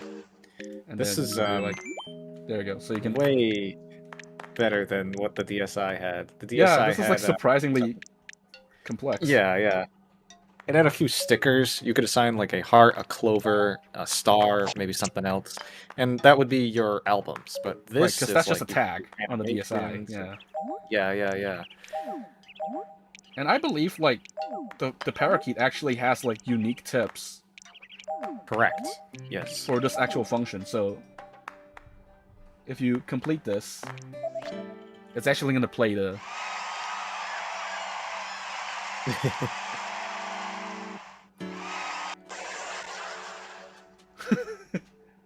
Okay. And then. Yeah, so it actually gives you a preview of what it does. And then when you finish, it says it's going to export it to the SD card. And now you can actually give it an icon and a name. And you get to keep it on your home menu. Yeah. Why did they not do this? I don't know. Maybe there was some technical limitation of like, oh, if press this doesn't do anything. You can change the icon though. Yeah. So you can either pick one of the photos as an icon, or you can use these ones. Hey, these look familiar. Yeah, we saw those on the home menu earlier. Yeah, in the dummy home menu. So yeah, so these are one of the. And I believe were these icons also found unused in like one of the earlier versions of the final firmware? Yes. Yeah, in 1.0. Yeah. And also the option for this this option was seen at the 3DS 2010 conference, I believe. They had some demos for the camera, and there was some footage where someone was in the album and you could see the two buttons on the touchscreen at the top. Wow. So, yeah, so and it was also in a trailer too. Yeah. Yeah, so it seemed like it was a pretty late in development thing that got scratched. It's gonna attempt to make the album, and it says it's made the album. You can take a look on the home menu, but unfortunately, it's not gonna show up on the home menu. Unfortunately, because I believe what this creates, what this puts on the SD card, is basically like a series. It's like photo data, music data. It just kind of dumps it separately onto the SD card. And I suppose it might be the home menu's job to actually like take a look at the thing and like actually make the slideshow or something.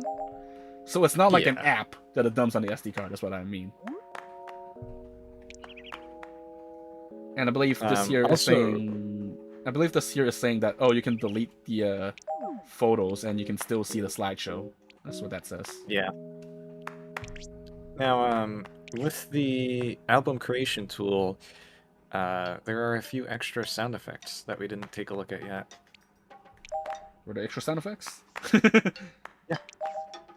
Well, you could use your own custom sound effects. But right, there's a thing on the right. Ooh, voice test data. There is like stuff in here. I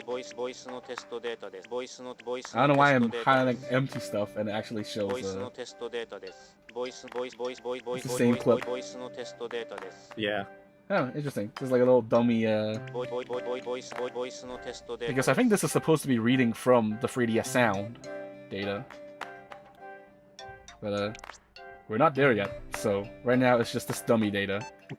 But yeah, it's got some connectivity with 3DS sound. And you can put it back out. And yeah, I think that's about it for the camera. I think like the graffiti tools are the same, so you can still draw on it. We've got the little stamps. These are similar. And in fact, we should be sharing this, but on the unit there were actually some test photos that were created by Nintendo employees that we can actually take a look at here. I need to set it up, but give me a second. So these were not like actual like you can find them on the camera, but these are in the this is in the NAND files of one of the units. So hi, here's photos of some Nintendo employees and some random objects and some tests of effects, different figures, and you can tell this is taken inside Nintendo's offices. I don't know what's going on here. This looks like one of the mystery filters. Yeah, these look like the mystery filters That's a mystery filter Also, effect. It puts a face into the photo. I think we forgot to touch on this earlier as well. The album feature was so far along that it actually does exist in version 1 of the 3DS. But the layout file for it just doesn't have the icon on it. It's just the slideshow layout. And it is functional, it just doesn't save the data to the SD card. Ah. So I wonder if you could technically like merge the two together and kind of recreate a version of it that works. That'd be a bit of a I don't know. I don't know. All these little prototype units that they're holding there. That's kind of cool. And that's all we got. So that's a collection of photos that were found. But otherwise, the graffiti tools, otherwise, the one main interesting thing about this is the camera function. So, yeah, this is the timer thing. This is like the little noise attention grabber for things. So, okay, there we go. All right. I think we're ready to move on to the next thing. Yeah. Seeing the album feature was just really a big surprise for me with the 3DS camera. It further cements that a lot of ideas from the Wii and the DSi were just being brought forward to this new system and sort of being enhanced. Oh, you cut off there. Oh, did I? Whoops.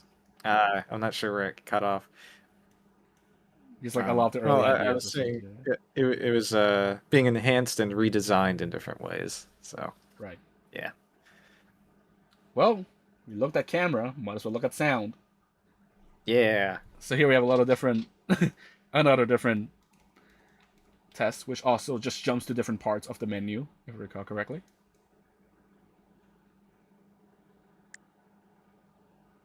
All right. Welcome. This guy's going to repeat what I have to say. Also, if you notice up there, it says CTR. But if I go into the voice recorder and back out, now it says 3DS. Also, I do have pre-installed some music on here that we can take a look at later. So we have a little... So surprisingly here it's empty, but on the camera, when we were like looking at the voice memos, there was dummy data. So I wonder if I made a recording here and went to camera, will like show up in the NAND. But I can try recording something. I almost thought it crashed there. That was a little worrying. I don't know why it froze. I almost thought it crashed there. That was a little worrying. I don't know why it froze. Okay, so this is this is kind of it does the same thing. Wow, that saved really fast. It just kind of immediately saved it. I guess you just saved the system memory. The animation when you were trying to click on a color either. Doesn't it do one normally? I can't recall. It does it. I think it only did it on the DSi. Like this one, it just you tap it and it saves it. I think. I almost thought it crashed there. That was a little worrying. I don't know why it froze. So yeah, these controls are very similar. I don't know why it froze. I almost thought it crashed there. That was a little worrying. I don't know why it froze. And then we've got the same little effects. It takes a while to take effect. I almost thought it crashed there. That was a little worrying. I don't know why it froze. These are all the same as final. I almost thought it crashed there. That was a little worrying. I don't know why it froze. This option, I almost thought it crashed there. That was a little... Oh, I think that just like... Does that like... I think that copies it or something. I almost thought it crashed there. That was a little worrying. I don't know why it froze. I think so, yeah. I think it asks you to confirm it, and then you press... Circle? Or was that to change the color? Huh. Oh. That's odd. That's interesting. It's just like, change the color, yeah. I almost thought it crashed there. That was... So, yeah, right. The voice recorder is pretty much the same, and if you look in here, once again, it's just like the camera. Most of this is very similar to Final. But let's look into the sounds here. So, when you're playing music, Shoutouts to the part-time UFO OST, by the way. The effects are very similar to Final as well. Same for changing the pitch and sound. But, as you can see, if I press D-pad up and down, it doesn't change the visualizer. I have to tap the touchscreen. So, does this look the same as Final? Yeah, it does. This also looks very similar, but I think it's missing the L and R, like, labels. Yeah. It's also got 3D, by the way. And then... That's new. The little green Excitebike racers, because normally there's only the 2. Yeah. But I think this looks very similar to what it did on DSi. Because I think the Excitebike visualizer on DSi looks a little bit more similar to this. Yeah. And then we've got the little arrow, but this also acts differently because in the final version, pressing L and R to do the percussion shoots a laser out. But this just shoots a spatial out. Yeah. I think this is the same. It kind of like shoots automatically or something, but like this is the same behavior that it did on DSi, so there is a little difference there. Right. And then there are other instruments on LNR too, right? Yeah. We're not done yet. Hey, look at this. There's a brand new visualizer. So I don't know what this is supposed to be. If you use the circle pad, you can like tilt back and fire like a slingshot, and you can aim the ball at like maybe like different things. It kind of you can hit, you can hit the cube and it kind of reacts. Yeah, it's a little odd. I don't know what this is supposed to be. Yeah. But it just shoots a ball out. And we have the slideshow. And yeah, that's it. We kind of skipped through a whole bunch there that are not in the final. Yeah, because the final game, had the play and one, had the Game & Watch one, had the clock. We kind of just skipped past all that, and I'm just going to go back here. So, yeah, the one interesting new visualizer here, quote-unquote new, is the cube that we have here. You can also save this to a playlist. Yeah. Playlists are in retail, but... Yep. Yeah. Oh yeah, let's take a look at the percussion. So, we've got the same here. We've got... The instruments are the same, but the way they behave, I believe, is a little different sometimes. So you can still hold.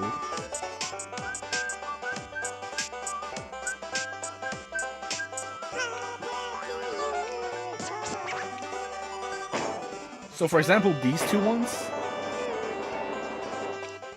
I can mute this for a second. So if you hold this one, if you hold L, that's the thing, but you can't hold the R. In the final version, you can hold this drum as well, and if you press both, you get a cymbal noise, but it doesn't do it in this version. The taiko's the same.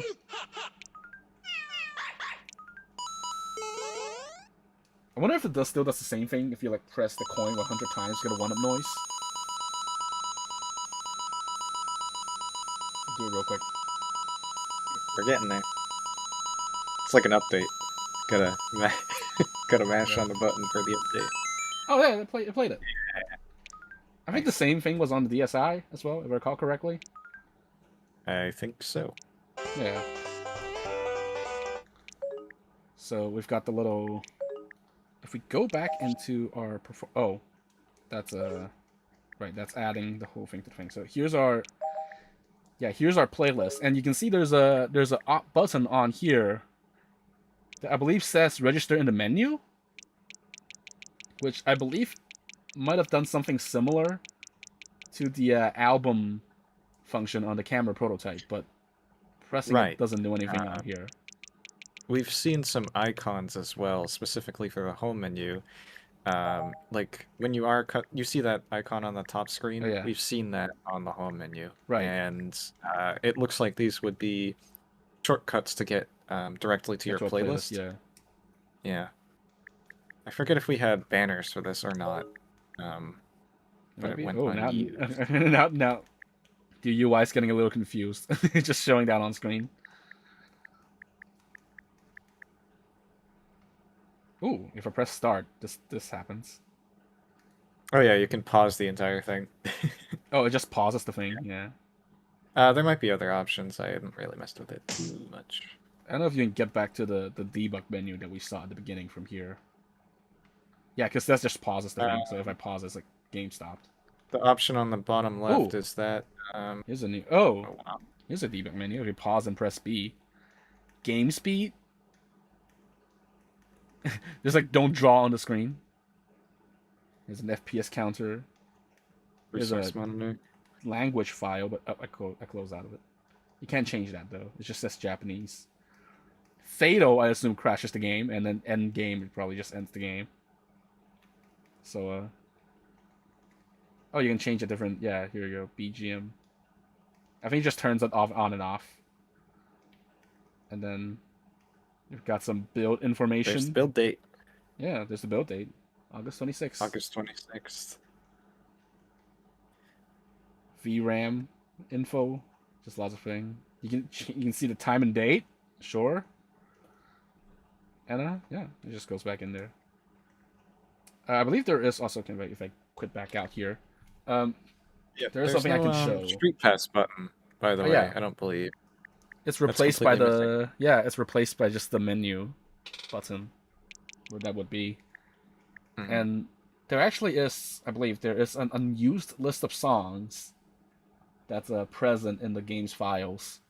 I can put it up on screen right now. If you notice, these are all Vocaloid songs. So yep, yeah. So some guy on the 3DS sound team loves Vocaloid. So there you go. That's Nintendo loves Vocaloid. We now know. It's funny because like weren't they like considering, wasn't Sakurai considering to use like Vocaloid for like the theme song of Kirby Air Riders? Oh, still to this day. Yeah. And then eventually Sega would put Project Mirai on the 3DS, so that works out. Yeah. So yeah, that's 3DS sound. Interesting visualizer. I don't know what the deal this is, but yeah, it's like a lot of cool stuff. Yeah, just the usage tips, I believe. Miku's birthday spectacular. Pablo just chimed in. Nice. It's not April Fool's today. Anyway. All right. So let us move on. All right, what's the next thing gonna be? I want to guess what the next thing's gonna be. Oh, right. Someone chimed in. I forgot about this. To mention this. Vocaloid would be used in Daigasso Banbros P. At least like a light stripped down version of it. I think it's version 3, and it's a stripped down version of that. You could it's open hard. Create your own Vocaloid as well as get other voice banks online.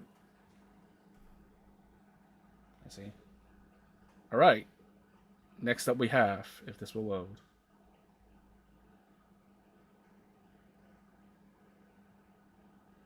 Hey. All right. So if you remember, in the E3 2010 demos, we had a demo for target shooting, which was basically like the E3 demo for the AR games. But all it had was like the archery game. So this is a prototype of like actual AR games, like the actual built-in software AR games. So as you can see, like in E3, the final card design, there's also no sound, by the way. So I guess for now. Another awkward moment section. So thankfully, I do have my trusty retail AR card here that we can use to demonstrate this. It's got different sound effects. Yeah. Different ones. The UI is also slightly different. Yeah. It doesn't really have the ancient temple theme on everything. And there's no Mr. AR. It just has to press A to start.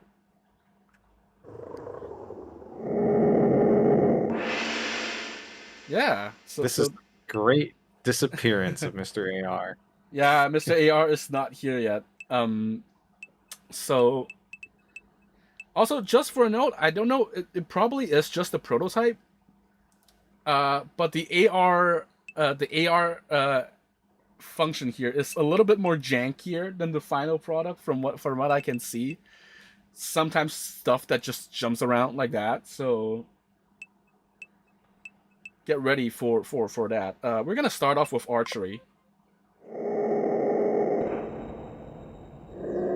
So, you know, archery, because we saw the E3 demo, right? It was pretty much the same as the final. The board's got the final textures of like the. It's got the final textures because in the E3 demo, it had a different texture. The sound effects are very similar as well, and Yeah. I do know the menu icon on the top right there is different, that's for sure. So there's just like various UI differences here and there. Kaboom! Yeah, this is the same dragon. I mean, they had the E3 demo, so you know, this is pretty much finalized. I think the music Oh, is that different. that was only 2 shots on the dragon, right? I think there's 3 in final. Holy moly. Also, this is loud, so apologies if you can't hear the... Even on retail, this was pretty loud. Yeah. I think we'll just kill this dragon first before we go further.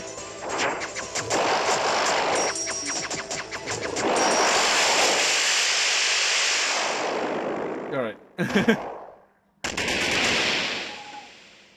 I think that fireworks effect is like this little like effect here is like different, and it tries to keep track of your time but fails at doing it. And it just kind of kicks you back out here, yeah.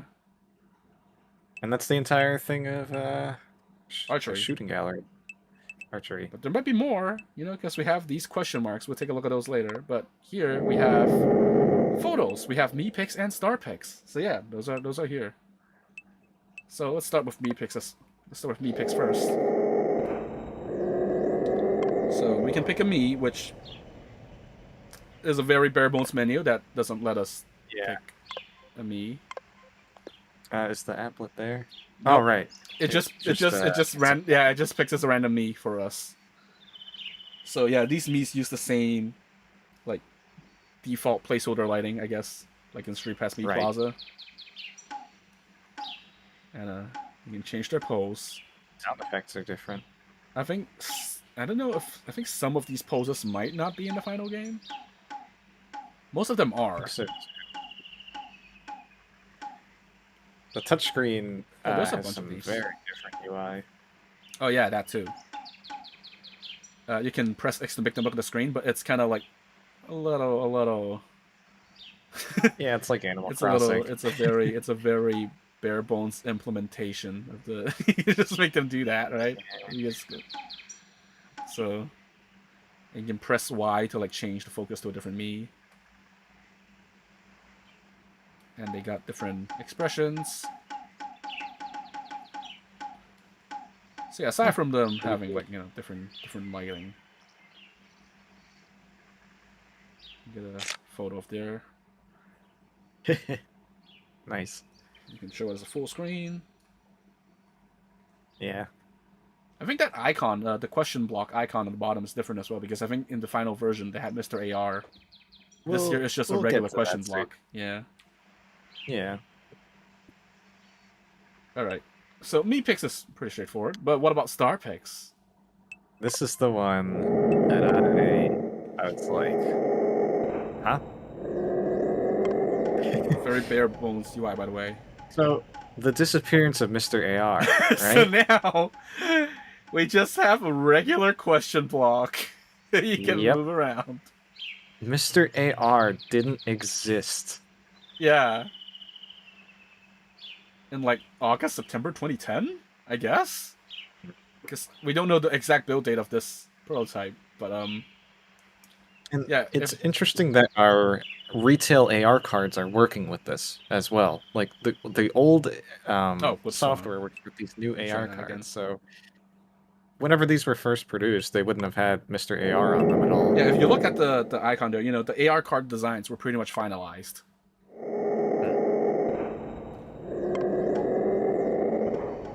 I had to try that again because I accidentally pressed Y, which like removes the focus from the question block and makes you not able to move it anymore. different animations. Yeah, if you press A, coin, fire flower, a mushroom. That's the poses that you have for this block. So yes, it does seem Mr. AR, like this is further evidence. He kind of just started out as a Mario thing. If you press X to make it look at the camera, it just like faces the same direction while you move it around. So yeah, that's what the question block does. All right, that was a really cool discovery to me. Yeah. All right. I also have here with me the rest of the character AR cards. So let's take a look. We've got Mario. It's pretty close to final. The lighting is a little different. Oh yeah, you can't. So you see, like, there's no highlight around Mario, which means he's not highlighted, and I can't move him. If I press Y now, I get it. But I press Y again. Yeah. Now I can't do it. I guess you have to cycle through multiple things. So like you have to press Y multiple times. Oh, okay. Yeah, it's targeting things that don't exist. Yeah. Weird. We've got the same poses. I think these are all, these are all the same poses that he has in the final game. It's just the lighting is different. And if you make him look at the camera. I don't know if this function was in the final. Just have him like... I can't recall. I don't believe it was. Mario's pretty straightforward. I know with photos with Mario, you could hold the characters, but I don't know if that is not... Oh gosh. That is not Link. Yeah, detection was a little awkward. Okay. That's a little odd. Come on. I swear Link is in this demo, guy. Okay, I don't know why it's like not seeing him. Yeah, that's so odd. Is it because the light that's hitting the card? No, it can't be. It's seeing the card. Let's say here's a good time to show you that if I back out to the main menu, I can play the AR games with any of the character cards. So I'm using the Link card right now, but it still lets me go into the main menu and play the games. So I think any card just makes it work for this purpose. Let's try this again. Really? That's odd. I could swear Link was in this. I don't know why it's trying. I don't know why it's seeing as a. You know, maybe we'll come back to Link. We'll come back to Link later. Okay. The way... I think it's your desk light. The desk light's hitting the card, and it thinks it's a yellow thing or something. So like a darker, slightly darker. It can't be that like primitive, right? The way it detects it. See, Kirby works. Yeah, true. Kirby looks a little different. Kirby's pink. Yeah, but the poses don't do anything. Actually, wait, no, I have to highlight him. Alright, forgot about that. All his poses just move his hands in different positions. Incredible. And he's just forever stuck in this pose. If I had to question it, I'm wondering if the animations exist, but the bones weren't properly assigned. So it's only recognizing the bones for the hands, and then it's doing Oh my god. Also, if you like put two cars next to each other, the game starts to get really stuttery. It's like it's not equipped to handle this for some reason. No. So, yeah, he just kind of does this. Alright, are you ready for the best one?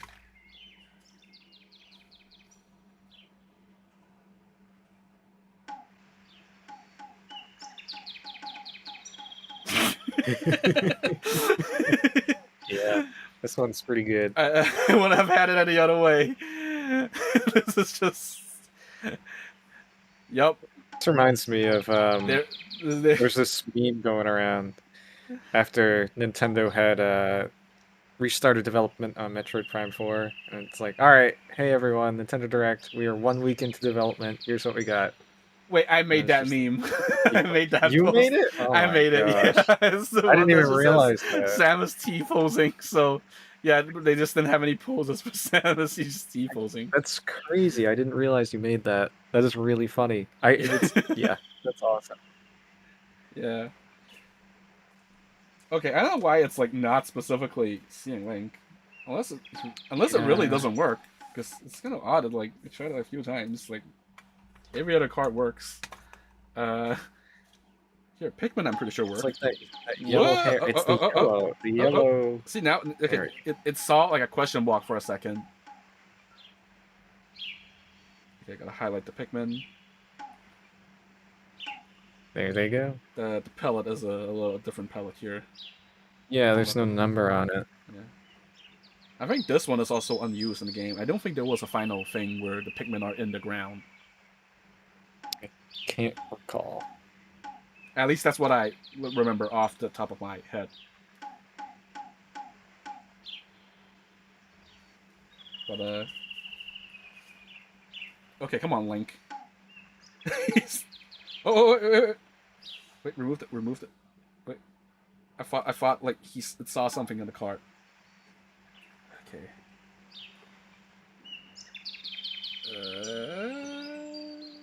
The stuttering doesn't want to. The stuttering is not the capture card, by the way. It's literally the game just like sometimes stuttering when I move it around. Yeah. Oh, finally! Yeah. If I do this Oh no! Did we lose him? Do I need to hold it in this specific angle for it to actually? Okay, now it sees both. Okay. Gosh. What the? Okay. That was funny. That was a good one. Can you tell there's a prototype? It's like very. Yeah. Okay. Jump scare with the block. I'm just gonna hold it in this angle, right? Yeah, these are the same poses that he has in the final game, I believe. We can't really see it too well, but I'm pretty sure the shield is different. It's like blue. Yeah.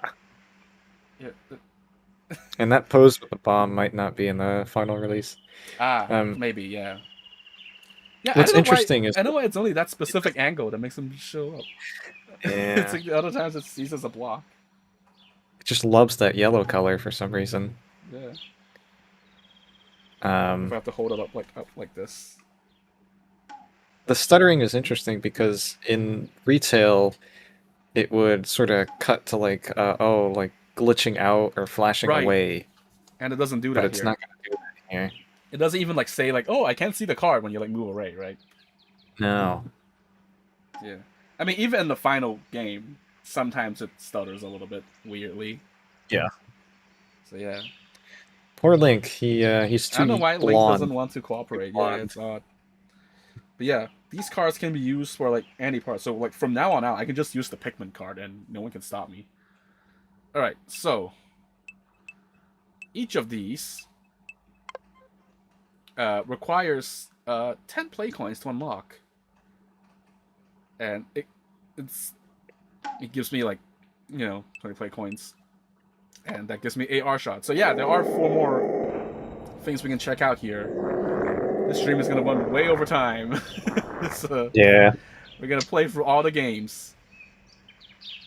There is no sound. Are the physics different? Can't tell. I think it's pretty similar to the final game. Yeah. This is the same level. Okay. AR shots is about the same. They've got a lot of things going on here. You're right. This is the thing where like it does that, and you have to push it in. You have to push it in specific like that. There we go. Home one. The lack of sound effects is really like killing the energy on this one. Like, sure, no music, but no sound effects. Yeah. So far, most of these like look similar to the final game, but there are some differences that we'll see later on. Up on the side. Well, that's a good sound effect. We got the explosion, so. Come on. All right. I'm too impatient. Happy. Really? Oh, come on. Okay. Really gotta line this one up. Wow, that somehow that counted. Yep, that works. Sure. I think I know this one. I don't remember it looking like that pixelated. I believe this is similar to how it looks in the final game.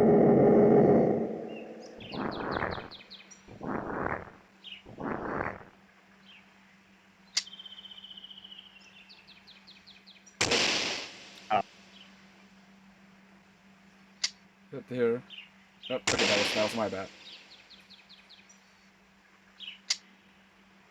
There we go. Nice. And I think we have to... Oh, but we have music for when the dragon shows up. And it's the same way you beat him. Yeah. It's incredibly loud sound effects.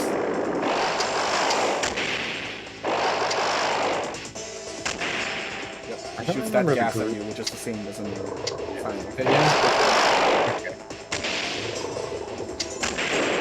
The stuttering of the prototype is not helping here. It's the subpar detection. Holy moly. Yeah, I do remember the performance of this being so on retail as well. This was stretching the 3DS's limit already on launch day. Whenever the dragon appeared, it was just like, oh, there goes the frame rate. The 3DS could not do AR. It tried. I think it was admirable for it, but to kill it. Yeah, 100%. I love how it's just a drum noise when you finish. Yeah. And I believe that's your par or something, yeah. That's your like total score, like a golf game. I don't know why it gives you 436 points at the end. I guess it deducts it from like 5. I have no idea. And also it relocks itself after you finish, which is odd, but okay. Reminds me of the globe, how you could destroy it and then you would have to pay more AR play coins for it. I forget, does it refer to the play coins as game coins in here as well? I don't remember. I can check. Also, that countdown there was not in the final game. Very different. I believe there was timed fishing and then there was free fishing that you could get later on. Yeah, this is the time fishing where you fight the dragon at the end again. Also, there is some debug info on the bottom of the screen. Yeah. It's just instructions. Hold on, I'm trying to get...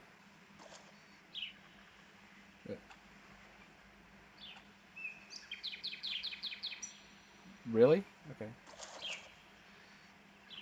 Don't move. The fish are very picky in this one. Yes. Oh. There we go. Nice. And it's like, whoop. Red snapper. Yep. 20 Those are points. pretty common. Yeah, you get points at the end in the time fishing, yeah.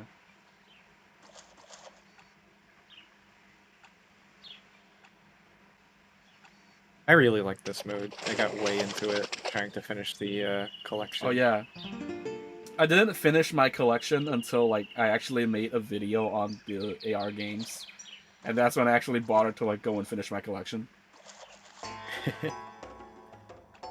I spent so long trying to get the fish. Now it's already like the dragon's already showing up. Yeah, the stutter there when it was like showing the fish on the screen. Oh, that timer is not real time. Yeah, I don't remember if there was a timer in the final game if you didn't fish the dragon up. You probably couldn't hear that because of the dragon roar. It's always so loud for some reason. But yeah, I was saying I don't know if there was a timer in the final game if you don't fish the dragon. You drop bombs on it the same way as in the final game.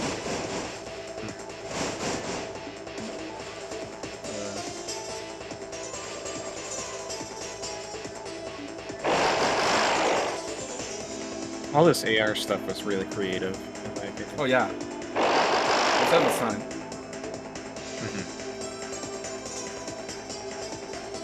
The rod is in a different placement than the final as well, by the way. Just it's kind of held up a bit. Very much in front of the camera. And the 3D does work. I just turn it on and off. You can see here. I'm turning it on and off. Whoa! The stutter caused the bomb to go everywhere. It kind of went flying, huh? What's going on with the physics? It's I can't drop it from here because the card's gonna get out of view if I go up there. Yeah, it's too far away. That's one of the main issues I have with the AR games. It's hard to like get it without losing the card.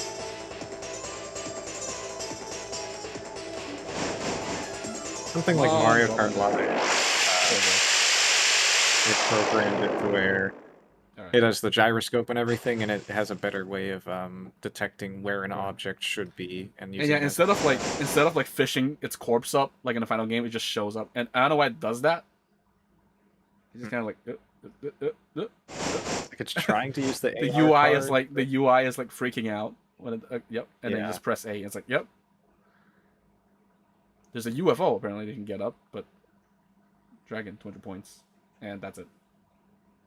All right. Next up, two more to go, and then we'll be done with our games. Oh, graffiti. Okay, this one should be simple because graffiti, I believe, is pretty similar to the final game as well. If you don't know, you just draw on the bottom screen. What should I draw?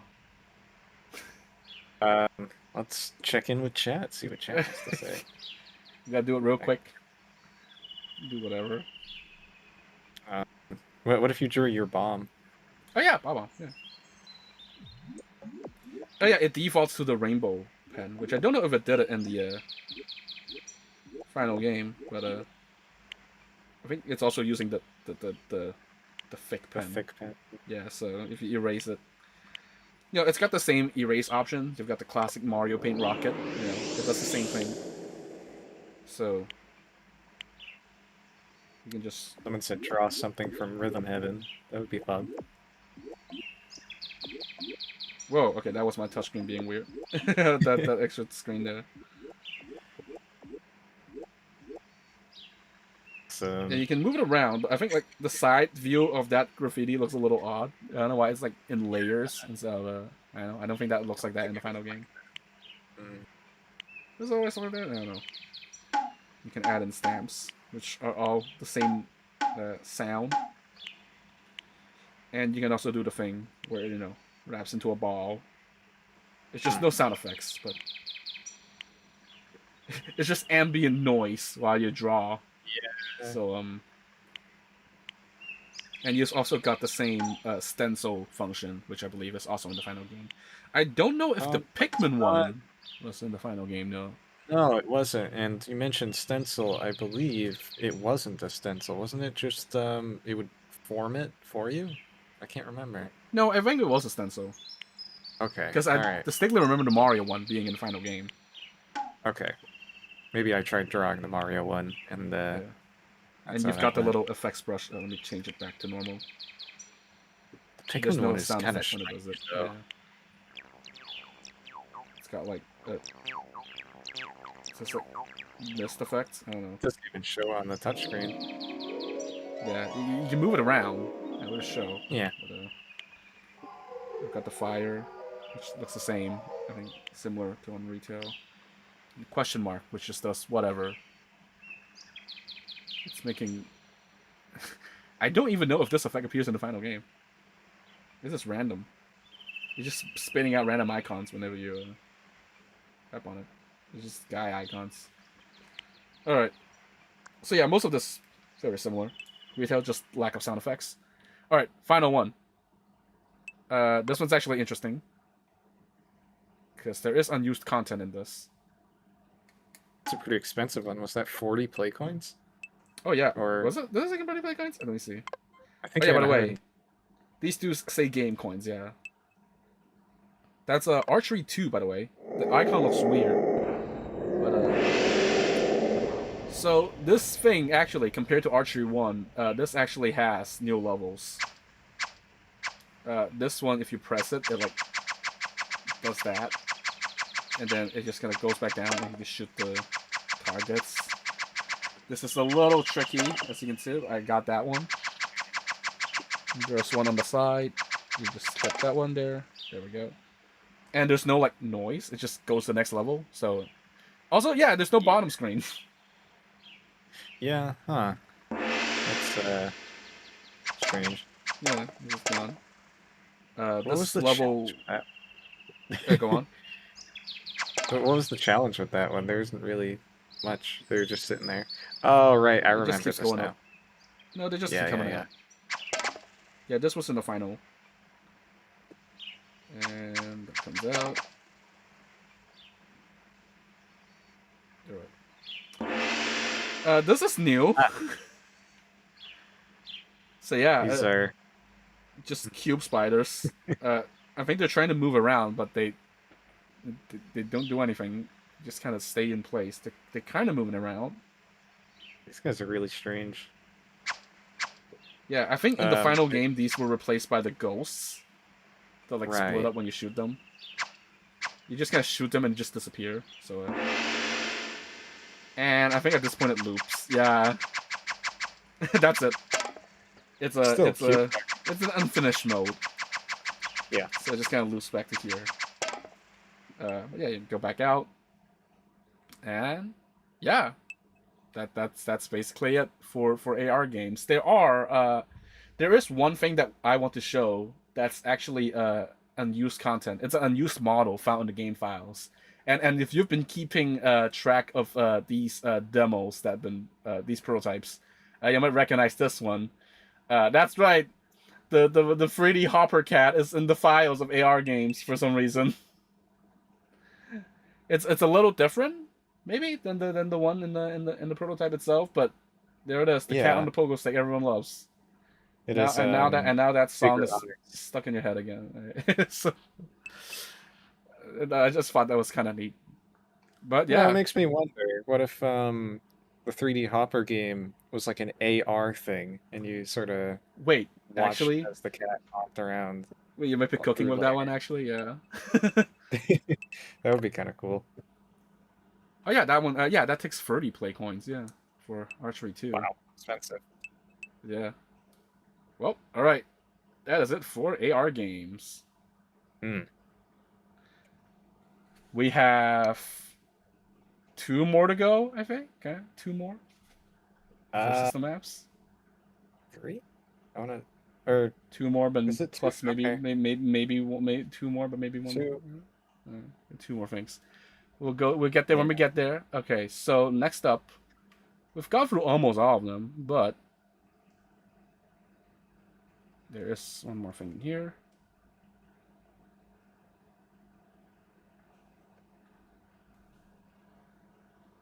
Right, this one. Right, this one has a couple builds. So yeah, this is the first build of the. Hey, welcome to the activity log. As you can tell, different music. I'll sit here for a minute so we can appreciate it.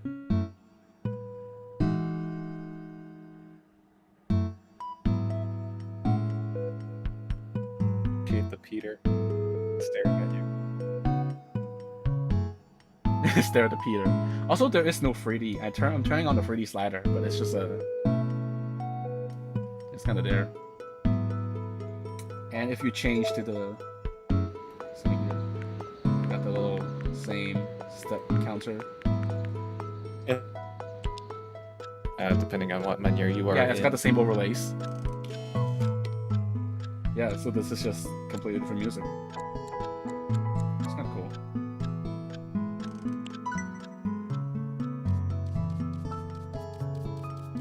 Of course, there's no records of me playing anything, but it catches on the edge.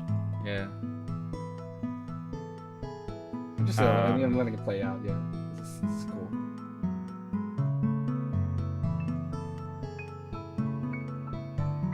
Now the top screen is very similar to what you would see in the banner, the dynamic banner. I'm not sure about the wording, I would need to double check, but in retail, these are overall stats. Yeah, I believe, it's saying total 0 steps and total, like, 0 software play. Right. And I think the banner on the home menu actually shows you, like, your play time, which is a little different. It was like 2 days play time or something. Yeah. Oh, and what was it? The banner sound, was it for the retail one or was it for the prototype one? Oh, right. The thing we found out was that it uses like in the unused music, it uses a sound that later became the retail banner sound for the activity log. I think you can hear it in here somewhere. Like once you get like a oh, it's coming up, I think.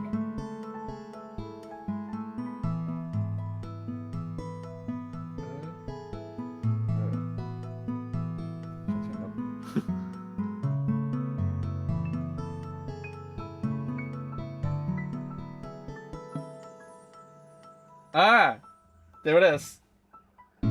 Yeah, so that's actually the activity log sound that they use in the file. So cool. That's cool. Speaking of sitting for more music, the software library also has unique music, so I'm also gonna let this play because I really love this music. Also, we saw something there, but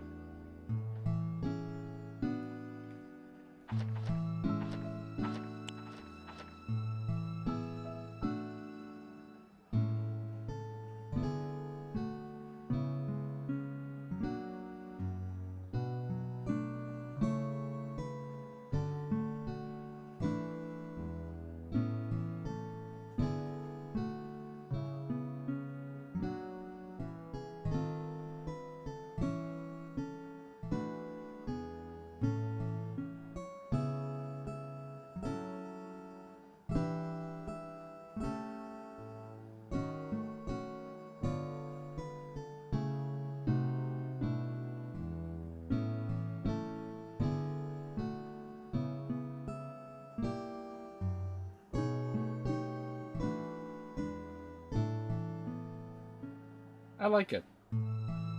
Yeah, nice. Let's see. Pleasant. Reminds me of the Forecast channel. But yeah, there's no games. Yeah. But you did notice when we opened this, it briefly showed a thing. Oh, it's also like total 128 software at the end of the book. Yeah, it briefly flashes like a screen of a software that started being played in 1982. It just briefly flashed that info. I don't think we can make like dummy info on the activity log, so there it is. And I don't know if you have these handy, but we'd also found some very early versions of the activity log, or early screenshots or mock-ups. I like how if you go here and you press left, it just gets stuck here in the middle between two entries. That's kind of funny. But yeah, we do have that. There is an unused screenshot in the files here. I can show it on screen. Yeah, which shows like a completely different. I guess it's a different like playtime logging than what we see, and it's got a date on there that's like March 31st, 2010, which technically makes this the earliest screenshot of anything on a 3DS, which is kind of cool. I think we have some even earlier ones as well.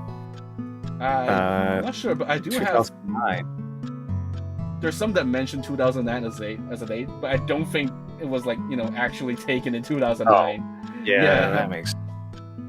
And we also have a screenshot of the bottom screen here, which also has some more unique icons, kind of more DSi based.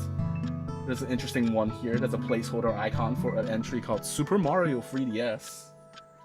It's just a dummy icon, but it's kind of neat. It's like the first Mario mentioned on 3DS. I think the translation was the tale of the 8 dogs from the Izakuri. Yeah, it was just like a bunch of Japanese characters, which is probably just it's a dummy entry. But yeah, that's the activity log. And I don't remember what the difference between this build, because we're saying this is the first build. There's like 2 builds that we're releasing. And I don't remember what the differences between the 2 builds are. I don't think there's like any like major visible change. I think it was just some internal files, or was it the Yeah, I think it was something internal. There's no like visible change in between the 2 builds. All right, we're in the home stretch. All right. Oh. Someone mentioned the Mii's name for one of the 2010 screenshots is well, I can't pronounce this, but it's I'm gonna butcher it. Tsubasa Sakaguchi, who was one of the UI designers at Nintendo. Nice. This one will require, again, more setup, so... Yeah. Gotta figure out this next system app, which was on a different firmware. Yeah, so what we're doing is switching between different versions of the prototype firmware, and in the public release that the team will be releasing after the stream, there's going to be a tool in God Mode 9, the little 3ds file browser, that will let you switch between the different firmwares, and there's a list of what prototypes are in each firmware. So we're switching to technically an earlier firmware. This build, or this collection, it's now a collection, will streamline a lot of our prototype stuff that we've been talking about for the past couple of years. Actually, it combines it all together. It makes it a lot easier to switch firmwares and pick out all the software that we've covered over this time. Yeah, and also, just in case someone asks, the thing that's called Lenny Builder in the thing, I think it's related to the system, the news module that was reverse engineered. Then we had to put it in, so it's not something that was originally on the unit. But I believe. So we need to check in on something real quick. So for this next prototype to work properly, I need to go into this little config app to recalibrate the circle pad, because if you just boot it as is, the circle pad does something a little wonky. Here's a little config app, which I believe something similar was released with the E3 2010 prototypes. I believe so, yeah. It was like an HID test, right? Basically. So yeah, I need to do the little touchscreen calibration. Here's an early version of the analog stick calibration, and if I go back to test setting, you can see working. There's that little circle. Yep. That's all I need to do. I just need to calibrate the circle pad real quick. And now we can actually go into this next one. There is a lot to talk about for this one. Oh boy, yes there is. Oh boy, we're gonna be here for a while. All right. Well, let's go. We finished up everything pretty much that we've done. Is there anything we missed? Is there any built-in app we missed? No, we've checked out all our built-in apps, so I think it's time we go shopping. Let's go look around. All right.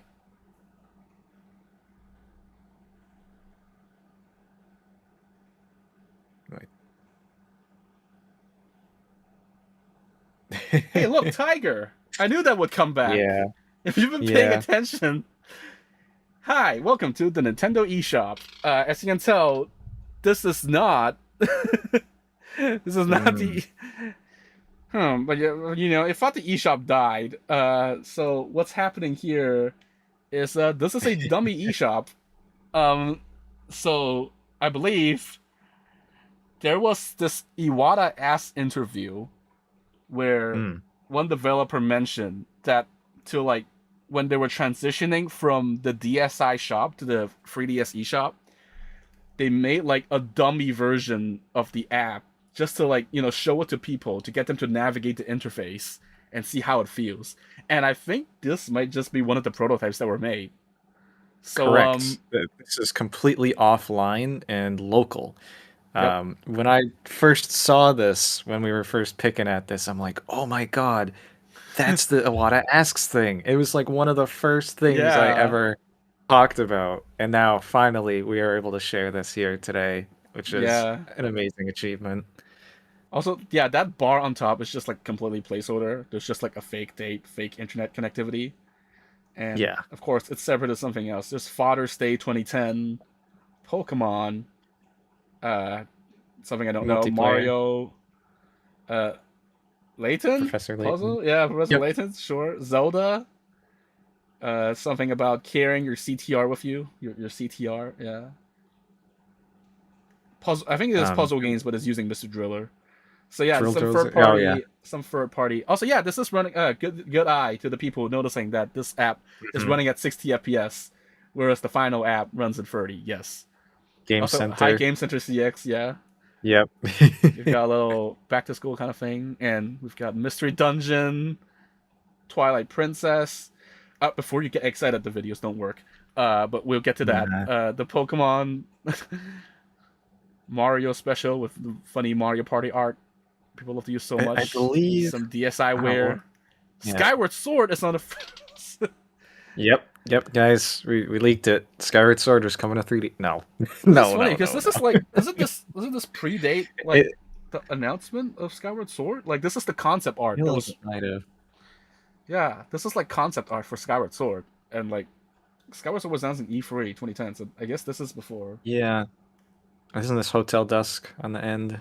Something. Wish It's Room. the Japanese version. Yeah, yeah, yeah. And also, you were mentioning the UI at the top, and the iconography, like the battery and the signal indicator, are very much resembling the DSi. Yeah. Also, there is no 3D in this prototype, so if I just turn it on, there's nothing. We've got our Hmm. settings. We've got P plus. Points. Yeah, We points. were going to have to add Nintendo points. It wasn't going to Well, be a proper currency. in the bar it says we have 2,000 yen. So Yeah, true. yeah. So we just go in one of them. It just shows up once again. It's like a hodgepodge of random apps. But here it says CTR software. It's kind of interesting. Uh, we've got a lot of DSi software and quote unquote 3DS software. I don't know why. This is saying it's supposed to be like Art Academy, but like the placeholder name it gives is Art Academy 3DS, and it's like 1,000 points. Yeah. And at the top, you can see it says Whoa, sorry. CTR software, or actually, it was Yeah, it's referred to as CTR. Yeah. CTR Wear. So it would have been Ah, 3DS Wear, kind of like right. DSi Wear and Ah, WiiWare. yeah. And if we look in here, this is very different. It supports everything. Mii's touch generations, Wi-Fi connection, touch generations again. The US app. Mm. There's a very like different. So we've got several options here. This is similar to version 1 of the original eShop, Right, but because they it's changed it. definitely different. Yeah, they changed the Yeah. layout sometime. Yeah, they had the early layout, and here we have some descriptions. That Uh, art looks incredible, really, that Mario art. yeah. First of all, we have like this DS screenshot that's like artificially widened, and then we Right. have you can scroll over here, another like artificially widened DS screenshot, and here's Mario Galaxy 2. Very, very impressive. Yeah. I don't know why that's there, but Um, it's interesting because early on with the eShop, there were some Wii videos, at least with the North American one. They had uploaded Mario Kart Wii trailer or New Super Mario Bros. Wii trailer. And that always felt strange because you can't buy Wii games on the 3DS, but they were just trying to figure out what are they going to use this digital store for and how are they going to advertise things to people, you know? So it is weird seeing some of that Wii stuff in there, or like Skyward Sword or whatever right. else, but it seems like they were going to have some sort of just. They didn't know what to do with the internet. They didn't Yeah. know yet. Okay, so if I scroll down here, here's something interesting. There's a stat here that shows like the total amount of times that the game has been launched and played, Mm. and like an average, and then like a one person average. It's like the average person launched this game like 4.3 times and played for 11 hours 48 minutes. So it's got interesting stats. It's got these links, which I guess if you press them, they don't do anything. Also, there's no sound. Mm. It's a 2010 Nintendo. You can see the if you go into the screens here. This one has different videos, but all the videos they don't work, unfortunately. Remote flex files, they don't Yeah, exist. there's no video files in the demo, unfortunately. That pause button is Oh yeah, different. it's different. It's It's a blue, it's and green play we got button and green blue. Yeah. progress bar. All right. So Art Academy. Oh yeah, we also have this, which is like a review section.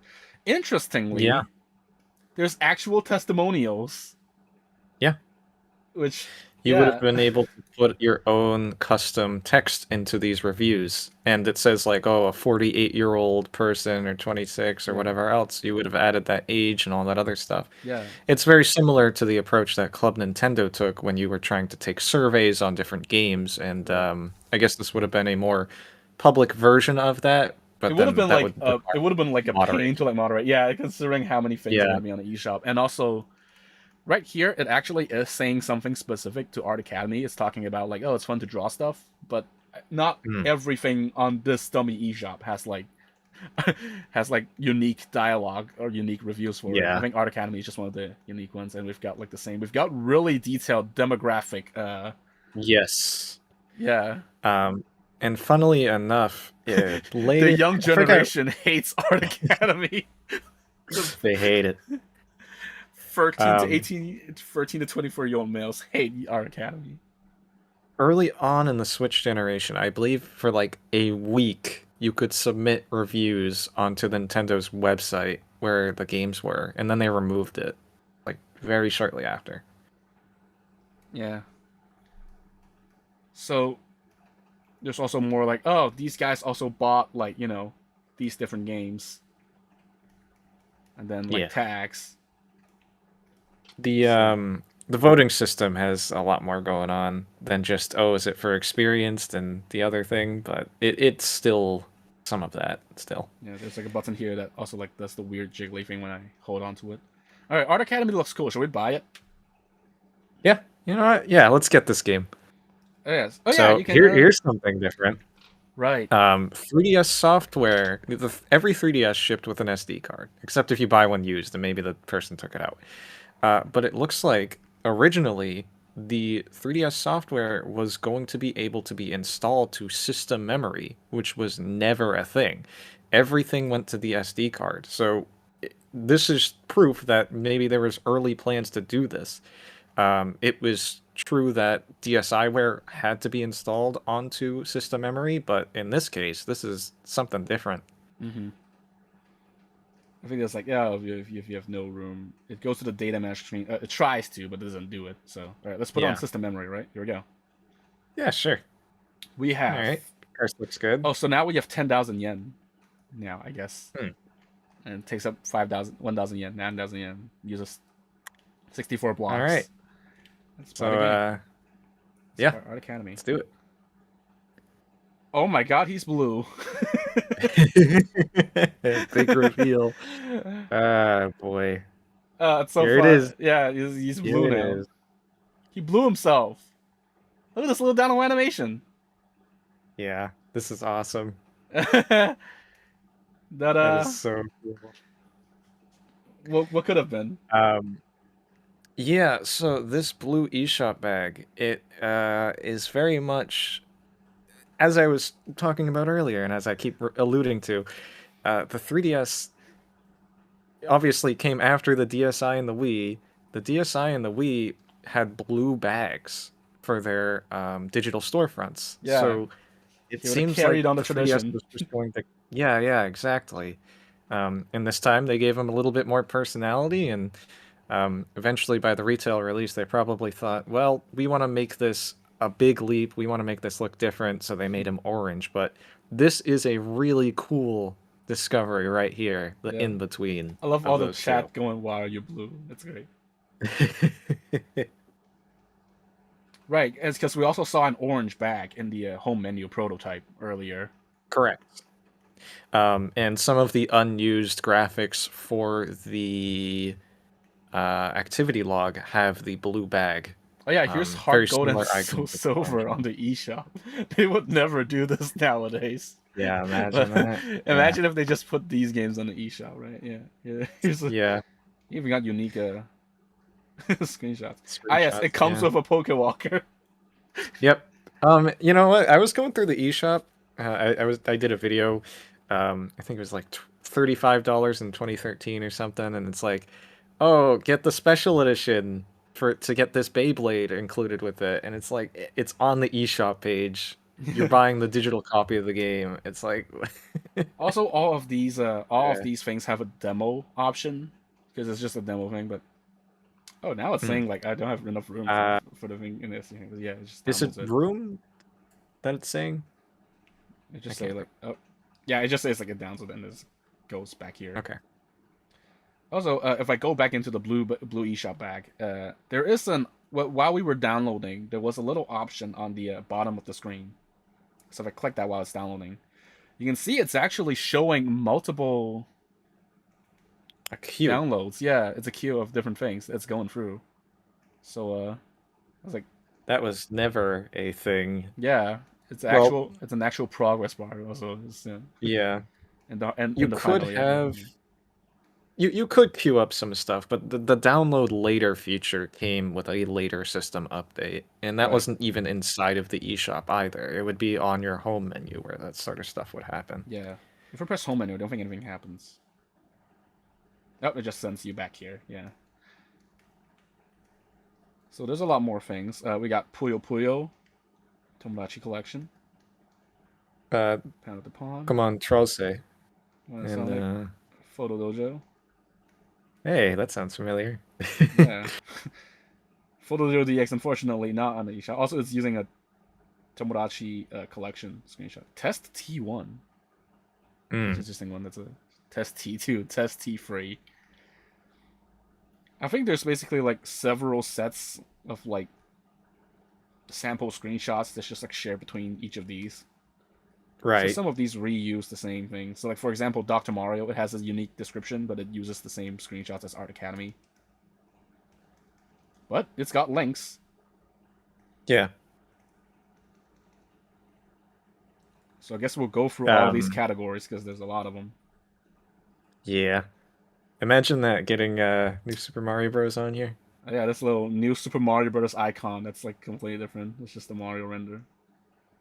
In the end, on retail, there was only ever one physical DS game to release digitally through my Nintendo, and that was WarioWare Touched, and it was kind of treated as DSiWare. Here's a fun one. This is CTRware, and it says Mario Kart 3DS on the bottom screen, even though it's Mario Kart DS. Is this like the first mention of Mario Kart 3DS? Maybe. Hmm. And of course, like all of these, like Mario Kart 3DS, like video, DS, Wii, and 64 for some reason is in here too. I don't know why Mario Kart 64 has a video. And then we've got like a Mario 25th anniversary thing because that was the most recent anniversary by the time this was made. Oh yeah, Ghost Trick mentioned. It's a unique 5 stars. It's interesting because this is internal, and it's like they can put whatever games they want in here. Yeah. Even if it's third party. I think that demographic like distribution is the same as Art Academy. Forget what the third. And they also bought Professor Layton and Hotel Dusk. Do you know what those votes translate to, or what the splits? Because I know one of them is experience, but there's a third one. Wait, so these ones? Yeah. So the first one, I think it's like everyone versus gamers, and then light play, and then intense play, and then I think the third one is like one person or multiple people. That's a weird one. That never was in the final. So, okay. I can like stick a translator right now because I'm pretty sure that's what that says. Hold on. Oh yeah, translate with the camera. I mean, there's a lot of things in here. Yeah. How many people do you think this is the most fun to play with, alone or play with everyone? So I guess it's I can understand why they got rid of that. It's like a single player focus or multiplayer focus thing. That would be kind of bad for a lot of games that are just single player. Yeah, here's Skyward Sword. For the 3DS. I think just saying like the most popular like brand new entry in the Zelda series, and then that's it. And we've got Link's crossbow training, Spirit Tracks. Wow, no one likes this dictionary game for DSiWare. These are all like simple DSiWare games.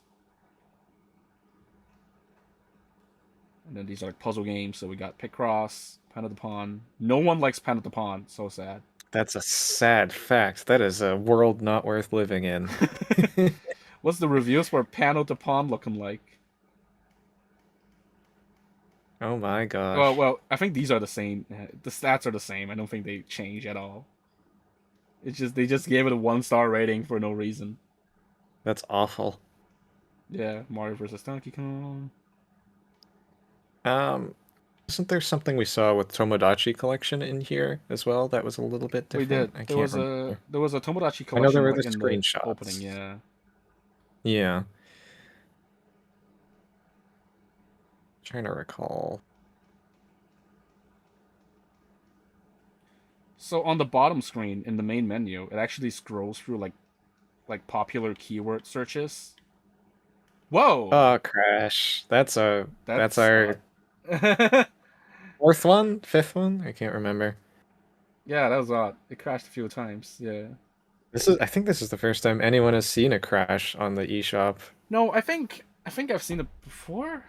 I feel like I have seen that Oh, before. okay. I'm not sure. All right. It's a little interesting. We go back in. We'll be back in there in no time. Get back into the tiger. All right, Oh yeah, Tomodachi it Collection. shows the Yeah. icons on the loading screen, which didn't happen until Right. the Wii U. Right. I wonder if that Uh, would have been popular games so or yeah, something so like that. there's popular text. There's Mario. There's Pokemon. There's Tomo Kore, which is like Tomodachi Collection, and then there's Zelda, and then I forgot what this one is. You can pause. Oh yeah, if you press Y. Uh, I guess not here. L displays a Oh, there resource they are. meter. Yeah. Yeah, L displays a resource meter. I don't know what it's tracking, but it shows it. And I believe the lines are for reference on the top screen where you want to place things. Oh yeah, Sort of if you like, press the rule of thirds. yeah, if you press it, just Oh, highlights it. It does nothing. broken. You can make a review for some of these. Oh, Reviews. yeah, I can review Yeah. Tomodachi Collection, so I can Here we go. put in my gender. Okay. I'm 17 years old now. Okay, Okay. cool. Yep, you are. I can give this Tomodachi with 5 stars. Everyone or gamers, truly only for gamers and intense play. One person or it's one player game. I think this is the part where you can enter your custom review on the left side. Oh wait, no, it just does it again. Oh no, why would that ever be an option to just delete Isn't it? everything? Yeah, it just goes back in. Because that sends you to vote. It doesn't have the little eShop back animation. It just has a simple mail thing. So there's a lot of these things you can submit a review for. Wow, this list is I long. believe you can still submit reviews for eShop games on the 3DS eShop on retail right now. Really? Yeah. There's some stuff that's still there and still works, so. Yeah. There's a search bar that the doesn't do keyboard. anything. It just fills it in. Yeah. So and then it just automatically searches for Tomo Kodak, which is Tomodachi Collection. And a bunch of random junk that also got sent. Oh yeah! Here, look at this little empty placeholder. Yeah. With this little hand. Oh yeah, it has a hand. Yeah. He has a little hand in this thing. So they amputated him. Made him orange. Maybe it's just hiding empty, them. temporary. It's like Rayman. He has hands all along. Yeah, it's odd. Kind of goes in back here. Yeah, just a little empty placeholder screen. That's kind of cool. And Mii's. This is like more the filters, CTR or DSI. That this is like genre. There's RPG. Publishers. Sega, I mentioned. And Capcom and like other things are here too. And then price. 1,000 to 3,000. And it'll just search again. So here's another interesting thing I want to show. So first of all, actually, settings does not work. Unfortunately, adding value does not work. Does the ranking work? Ranking works. The highest is Brain Age, baby, game of the week. Only real people know that reference. Okay, now we got number 4, 6, 7, 8, 9, number 10, 11, 12, 13. Interesting. They got like this little like top 20.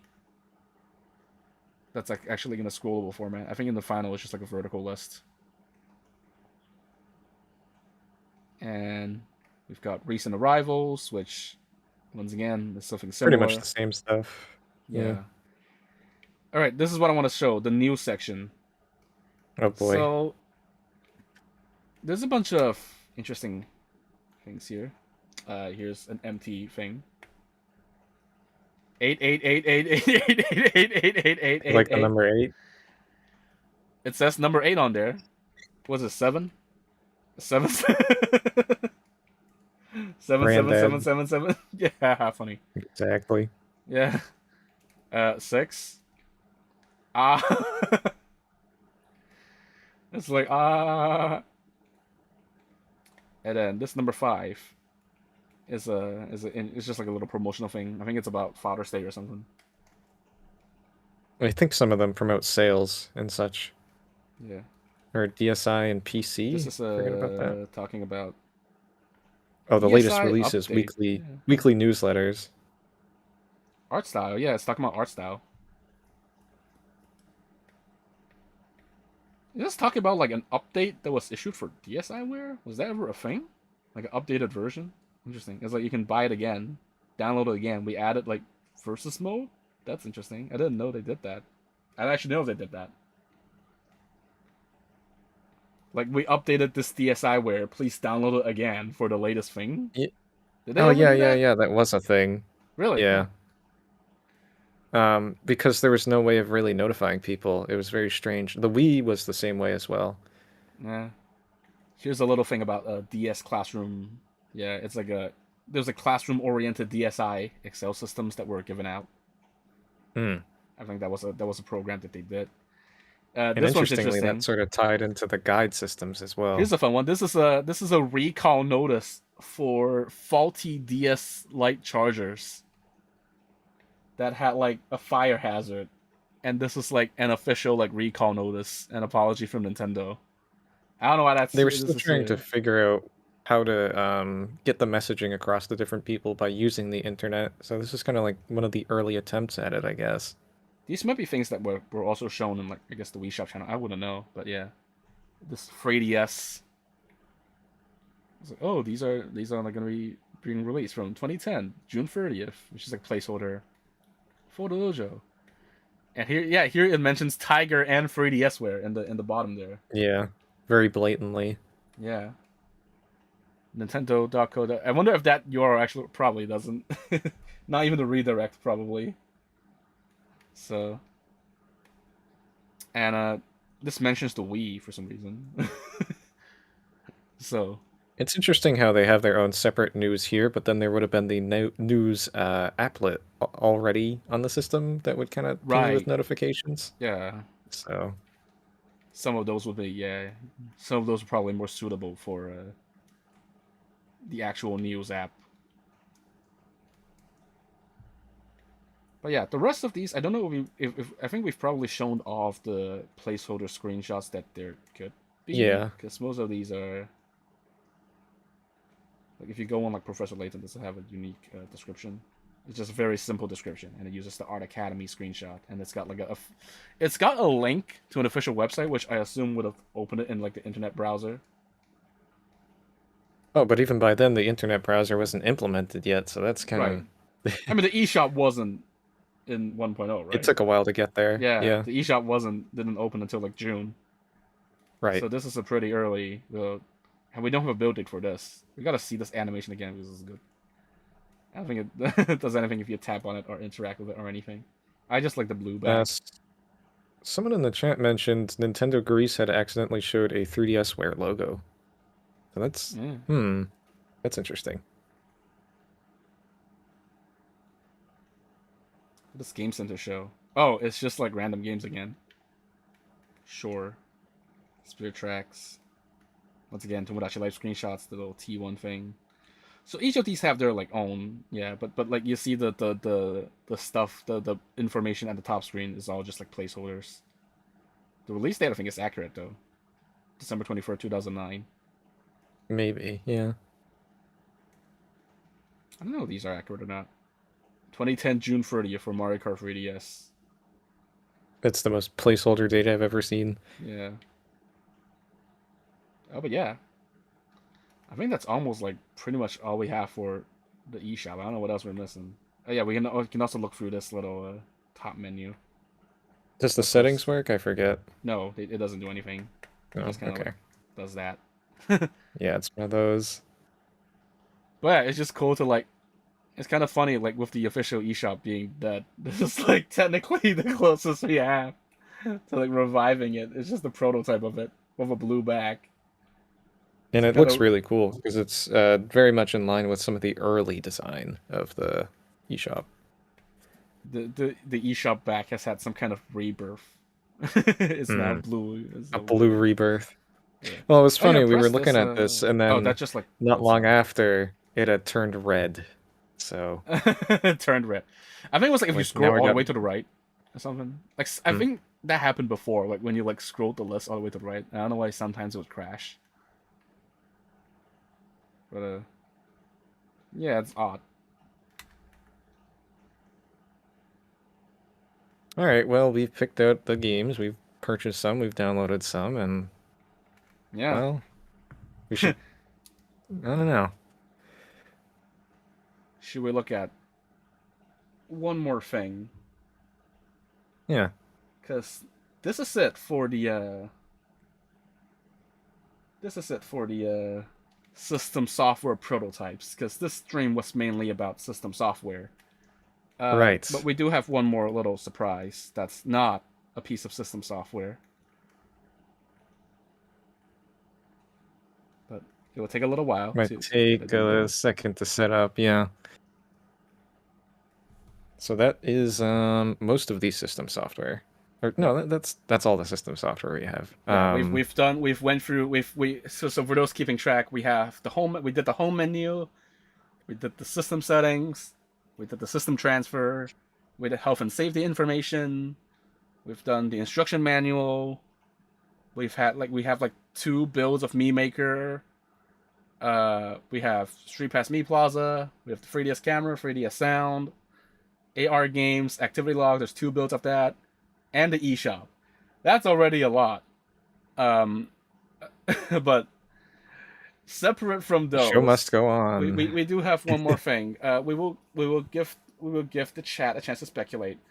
I guess hint one. I guess it's like, it's a 2010 prototype. Obviously, like the rest. It's a first party thing. It's a first party game. It's for the 3DS. That's for the 3DS. That counts. You can speculate. We will not review it until we hold up.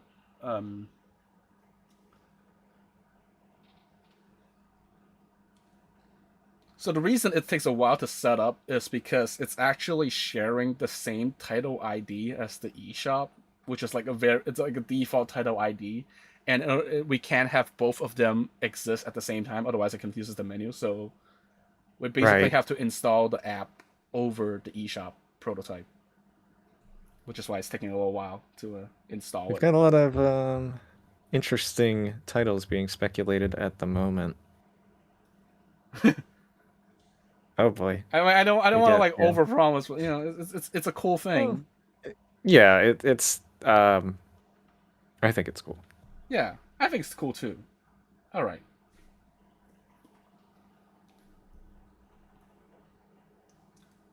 And no, it is not an unreleased game. It did release at retail eventually. So. Yeah, it's not an unreleased game.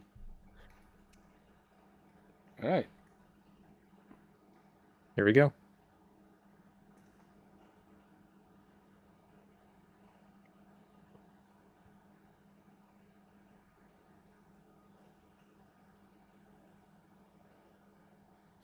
We love it. We love it. I love how the first thing we see is just like, we love it. I don't know why that's there. It's kind of funny. So we've got like a interesting little. I think someone got it. Someone figured it out. We've got a little thing here. You know, E3, how to play, delete, save there, outplay, stock room, try mission. Let's go to stage. Oh, chapters and sections. I wonder what this is about. Yeah, air and ground. Wow. Oh. Did it just crash? Yeah. Okay. That's strange. That's. Hey, game, stop ruining our surprise. We're gonna show. Well, if you know, you know. We're gonna go in. So that's a little unfortunate. We're gonna go back in again.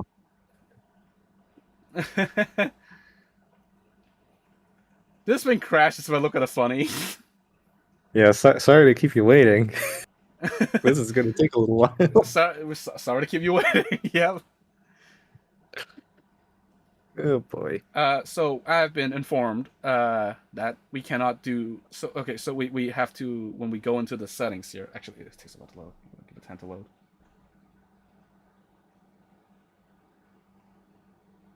Is it stuck? It's never. Oh, this. Come on. We're trying to do it. We're trying to do it live. Come on, we gotta get it working. Get it working. Come on, it's like the final thing too, it's right? The final thing. Come on, yeah, we gotta go to do the thing. Oh no. Come on, I believe in you. This build through pure determination. We've As you see, it's held together by duct tape and dreams. Duct taping dreams, yeah. Sticks and glue. It breaks when we look at it weird. So yeah, don't be surprised if we do this a lot. Okay, so we cannot do. We just go to chapter 1 ground because I'm told we can't do air. So I'm just gonna press A. Right. Oh hey, look! Oh my god, this is very stuttery. Yeah, welcome to Kid Icarus. This is a very early. As you can see, it's a very early prototype. I don't know why the thing on the bottom there is just constantly scrolling. It's got it's got a little cool little compass on the screen there. But hey, I can play it as is. You know, the touchscreen controls the reticle. I can shoot. Mm-hmm. Now, the health bar is much larger. One of the interesting things is that I believe this game began development on the Wii. Yep. Well, it was for the 3DS the entire time, but early on it was between PC and Wii for the hardware. So it ended up having to be scaled back quite a bit for when it hit the 3DS. It's kind of cool. We have footage of it running on the Wii from Iwata Ask or something. Yeah. Right. It was shown at E3, and I believe the footage is 480p there. So it's like, that's a bit higher resolution. It looked good, but it was higher resolution. Yeah. Also, there is stamina in this. Like if I keep running, I will tire it out. Just like Retail. Yep. They just don't show the ring on the top left. Yeah. Oh yeah, that's the X button, right? The zoom in. Oh yeah, the X button tries to do a first person kind of thing, but it just kind of gets in your face. I freaking died. Oh, hey, I'm back. Okay, I guess checkpoints are good. I guess there's checkpoints in this game. I didn't know that actually. So you kind of keep going to the boss, but I don't think there's anything past. Oh, and there I go. Oh yeah. Hey, now it's running in full frame. Now it's running actually full frames. I forget, was there melee attacks in this one? Is there what now? Or we won't be able to see it yet. Melee attacks when you're standing still and attack. I think there is. Right now I'm falling, so I can't. So I think if I can pause the game. Yeah. Oh. If I just press B to go back to the menu, it crashes. We'll do this a lot. Saw it for a moment there. Yeah. So yeah, we did SEC, we did chapter 1 ground section because choosing the air section soft locks the game. So far it seems that the air sections don't work in this prototype, but hey, we're still researching it. If there's a way we can get it to work, and not have it crash if we look at it funny. Because here, also we can only pick between chapter 1 and 18. So if I pick chapter 18, for the Kid Icarus heads out there, if you might remember that chapter 18 is the Ring of Chaos, which you do not play as Pit normally in this chapter, without getting into spoilers. On that menu there, well, we kind of have to touch it on that, I guess, a little bit. On that menu there, you get to choose the character. There are options in there. Yeah, we got like melee attack. We can do the dash attack, but if we get close to an enemy, we can do that. Also, yeah, double tapping the menu That's the, or like holding in. That's the little zoom there. Okay. Oh yeah, R opens the debug menu. So you can not render the stage to make it actually run full frame. You can that's pretty good. Character, I believe, is actually enemies. Hero is the main character. So this bits. And we have the effect, reticule, info, work meter, which is the resource meter. And we also have H3, which is a debug cam, which is a free cam. Welcome to Boundary Break, where we basically take the camera anywhere we want. So you can do that. You can turn it back off. We have measure start. We don't know what this does. Let's guess that's true. And then we have a little memory viewer, just showing how much memory. Measuring would probably be writing to a log file.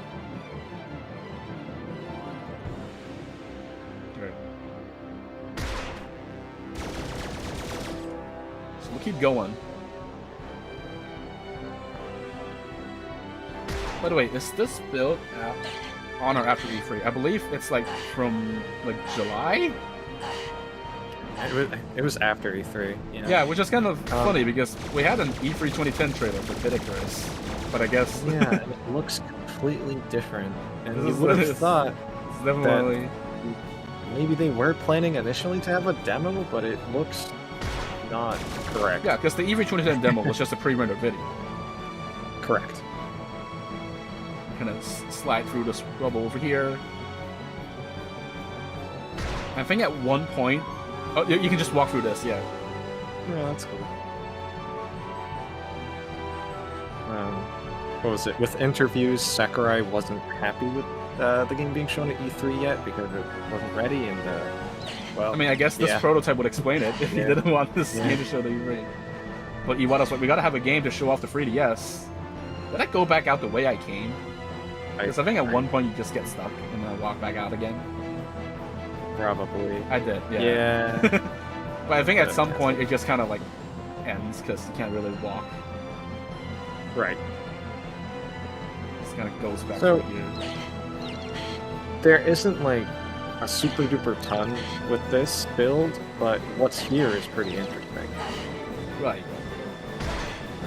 I think there's a way that we could try and see if we can get the air section to work. Right. For like it involves like pausing a little bit. A little bit. So we can try that. But yeah, this is kind of where we get stuck. If we can try to like open the free cam in here, see what happens. Also, it's like a little intuitive. So like if I put the circle pad down, it goes forward. And we can't really turn the camera. Was it the face buttons? Was it the face button? Touchscreen? No, I just attacked. Or wait, no. Maybe it would have been the debug controller, which would be a classic controller. Because yeah, it was connected to the you could use like a classic controller in 3DS that could, and yeah, you can go out of bounds. Whoa, you can zoom all the way out. Can the 3DS handle zooming all the way out and showing everything? Look, there I am. And it goes away here. It's surprising how polished the final game ended up looking. Yeah. Icarus Uprising is really good. If you haven't played it, highly recommend. Yeah. Highly recommend. You can see the whole ruined town. I'm just gonna scroll over here. Yeah, a lot of it's modeled. Wow, like all the way out here. The full game uses a lot of orchestrated live music, and in this early build, what's common with a lot of game development is that you want to sequence it and test it out that way. So all of the music in here is pre-sequenced. It's a stream file, but it was made with computer hardware, not live engines. Right. And there's some good ones in here. We could poke at those later on. I think we've reached the end of the town, so we can kind of go back out here. So if I go back out to the main menu, will it crash? Oh, it won't. Ooh. Oh, I'm still in the debug menu. All right, so until I can go to. Oh I right, I need can't highlight some. the I can't highlight the air section again. Oh, Press is that how A. that works? Whoa. Okay. Now it's Yeah. looking at I all think the of demo it. does this. If you go in and out long enough, it just gets confused. Right, the graphic. It's reading Yeah. from the wrong spot in memory. I think if you just keep doing it, this is like this like mess up. Yeah, because it's also just this. You can also I need a change your restart. weapon type, but I don't know if some of these might not work. Yeah, if you do that, it Well, crashes. yeah, that definitely need a restart. Yeah. We have to restart anyway. I guess, like, I don't know if you can highlight the air section once you go off of it in the highlighter. Mm. So we're going to do some steps to try and see if we can get air to work. In the meantime, here's some unused graphics that are in the game. Like, here's Medusa. I thought it's cool. There's like a, I think, I forgot if there's a textural model or not. And we have something that's related possibly to a title screen. I think we could show that too. Actually, there are There's a lot of really remnants cool of a stuff title in here. screen. Yeah. Yeah. All right. So. There are a bunch of Oh, okay. So I have to unused pause and then. abilities. Oh, here we go. What do I do again? I have to press R. Activate debug cam, then press R again, and then start. Oh. So, Ooh. this is very crash prone. But this is my first time seeing this actually. The movement is very weird. Why am I going forward and back? Yeah, it's And left and right are like reversed. Oh, there it goes. Yeah, very crash prone, but there you go. It's there. Yeah, I guess it just it inevitably crashes It there. tries to. If we were able to understand what it's trying to load and potentially, what I'm thinking is going on is that there's a new monster that's supposed to appear and it's looking for that file. It can't find that file, so then it crashes. So if there's a way to bypass that somehow or substitute it, we could figure it out. But yeah, that's pretty much what we've got for chapter 1 at the moment for the air section. There's one more thing we can show, I think, in here. At least one more thing. Yeah. Okay. Because if we go over here, there's a. Oh yeah, there's still more stuff in here. Yeah, here's a menu. Here's a menu, by the way. It's a great menu. Yeah. These are the remnants that we have of a menu. That it's definitely a layout of. It's an interesting layout. I don't know if we can back out of it. I can open the debug thing again. Can I use a debug cam on the menu? That'd be kind of cool if I could. Nah. Nah. Too bad. I think we're stuck here. I don't think. Yeah, I'm pressing all the buttons. It doesn't really do anything. Oh, I think that's pressing A if I did it. Oh, whoa. Okay, I'm back. I don't know what to press. I think I pressed L and R at the same time. So we love it. Yeah. Yeah, there's a lot more like, okay, there's a model viewer that I think we can also show because we have here. I believe it's yeah, so whoa, okay. We have a That's an enemy. that is an enemy. It's a very zoomed in enemy. Yes, is there. I think you have to change you have to go back. There we go. We can change the model. And I think one of them will eventually just crash it. So. Okay. Why is it so zoomed turn on in? the Is it because I have camera? Yeah. Yeah. Oh, this will oh, there we go. It's a monolith.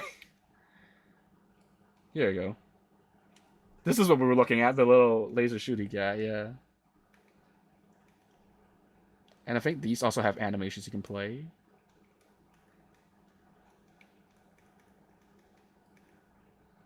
It's just frozen. I know which button plays the animation. Oh, why? Oh, there you go. That's a really good animation. Yeah. That is some animations, all right. Oh, there it goes. There's a little jump, attack. Right, and you can like also like frame through it. The animations. It's great. And they're also using the early lighting. Yeah. There's probably like plenty of models in here that I don't know if we've like found all of them yet. So yeah, there's a lot of stuff going on with this game. So I guess I'll throw this out there. What is present is there are references to certain chapters with the music. It's not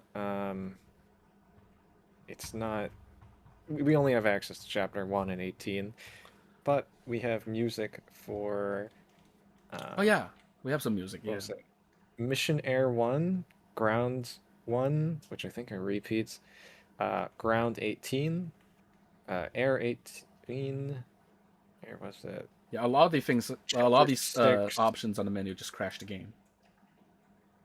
Map viewer might work though. I know we've got those ones, air/ground. Now, if you recall, chapter 6, that's when a little guy shows up. The dark pit, yeah, dark pit. Yeah. No, that does nothing. It just goes. I'm sure we'll listen to it later, but the early version of the theme is sequenced, of course, pre-sequenced, and some of the instruments. I think I could actually play it for the audience here. There's a drum roll that they use in the retail version, but instead it's like a loud blare instead of a little drum roll. Hold on, can I play the music here? Because we do have it somewhere. I need to find a link to it again.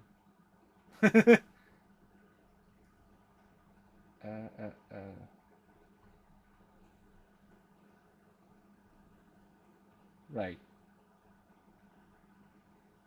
Here, we can play some music for the audience. That would help.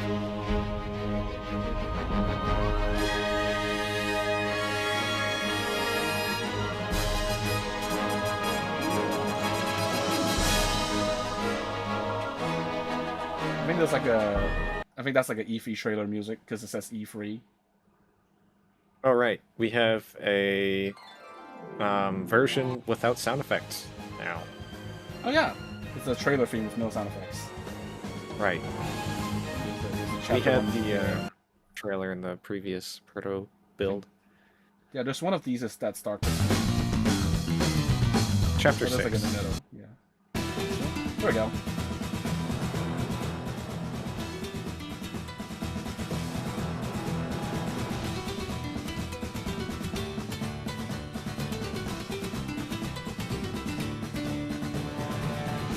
I really like how Chapter 6 stuff sounds. Oh yeah. It's kind of cool. I got a little early version of this theme. Yeah, you can tell it's like air. I don't even know how you describe it. It's not the drum roll that you expect from the retail version. That's the ground mission that we have. And of course, the guitar isn't live either. Yeah, all of this is like sequenced. Mm-hmm. But yeah, I don't know if there's anything else. Like, if it's most of these menu options, I'm pretty sure crash the game. It does a lot of things that we look still like not sure. Like, never imagine this. I'm pretty sure it also crashes the game. Advertise also crashes the game. I can try it. Yeah, see, there you go. It crashes the game. Yeah. So it's a little glimpse at what Kid Icarus was forming to be on the 3DS early on. Right. But yeah, I think that will be it. I don't know if there's anything else we're missing. Of course, there's like, this is not everything. I know we spent like 3 hours kind of going through everything, but there is still plenty of stuff to be found in these. So once again, if you are a 3DS data miner modder, you're interested in looking into these prototypes, of course, these will be publicly released after the demo. I'll put some links in the description afterwards to, you know, the download links and like some resources like unused music and like stuff like that. So if you're interested in those, you can take a look at that. And yeah, if you're interested in like checking out like data mining more of this, like contact the Proto Challenge team. They have a little Blue Sky page. It's also linked in the description.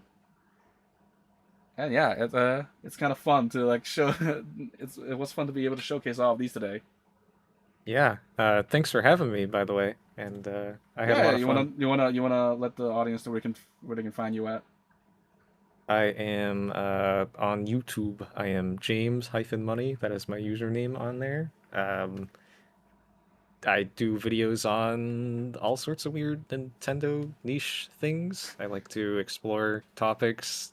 I'm not good at describing myself, but They're I both have up a my YouTube they're both channel. up my alley. His latest video was like on how like fans like recorded the soundtrack to Mario Kart 1. It was like a really worthwhile Yeah, watch. yeah, yeah. Thank you. And this project with the prototypes has gone on for a very long time.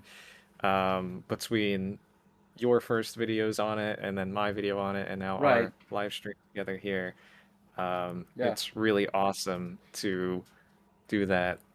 Um, Also, I have a couple pieces of art that I had done a long time ago Oh. that I would like to share with you in the stream chat. I don't know if you would be able to put them on the stream or I not. might be Just able little to. doodles that I made.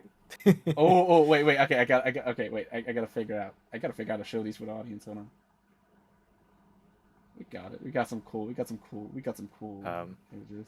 I really like the first one that I sent. I think it's fun. Here, I put them in.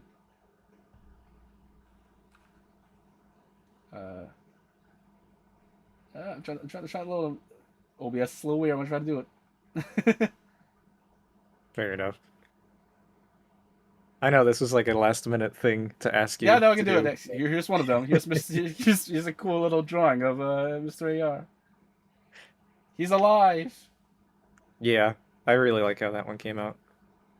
And where's the other? Okay, let me get the other. Let me get the other two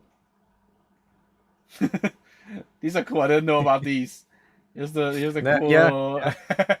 the I guide have from been the sitting on instruction manual. these You ever just for a slimming long on these? time. You're just doing some cool Yep, art yep. suddenly. That's funny. Let's see. July 2025 is when some of these were completed. So, Yours is um, July? yeah, I guess so. Wow. And here's the other one with the cars. There we go. That's all of them.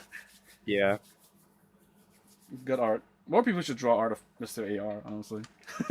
Yeah. Yeah. All right. Well, I guess that's a good note to leave the stream on. Yeah. So yeah, as Uh, always, if you're interested, stay tuned. After the stream ends, I will update the description of the video with the downloads and resources, the links to all the resources when they're available. And yeah, thank you for joining us on this 3 hour long journey of looking through bajillion 3DS prototypes.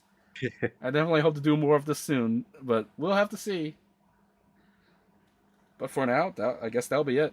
So we will see you guys next time. So take care. Bye bye.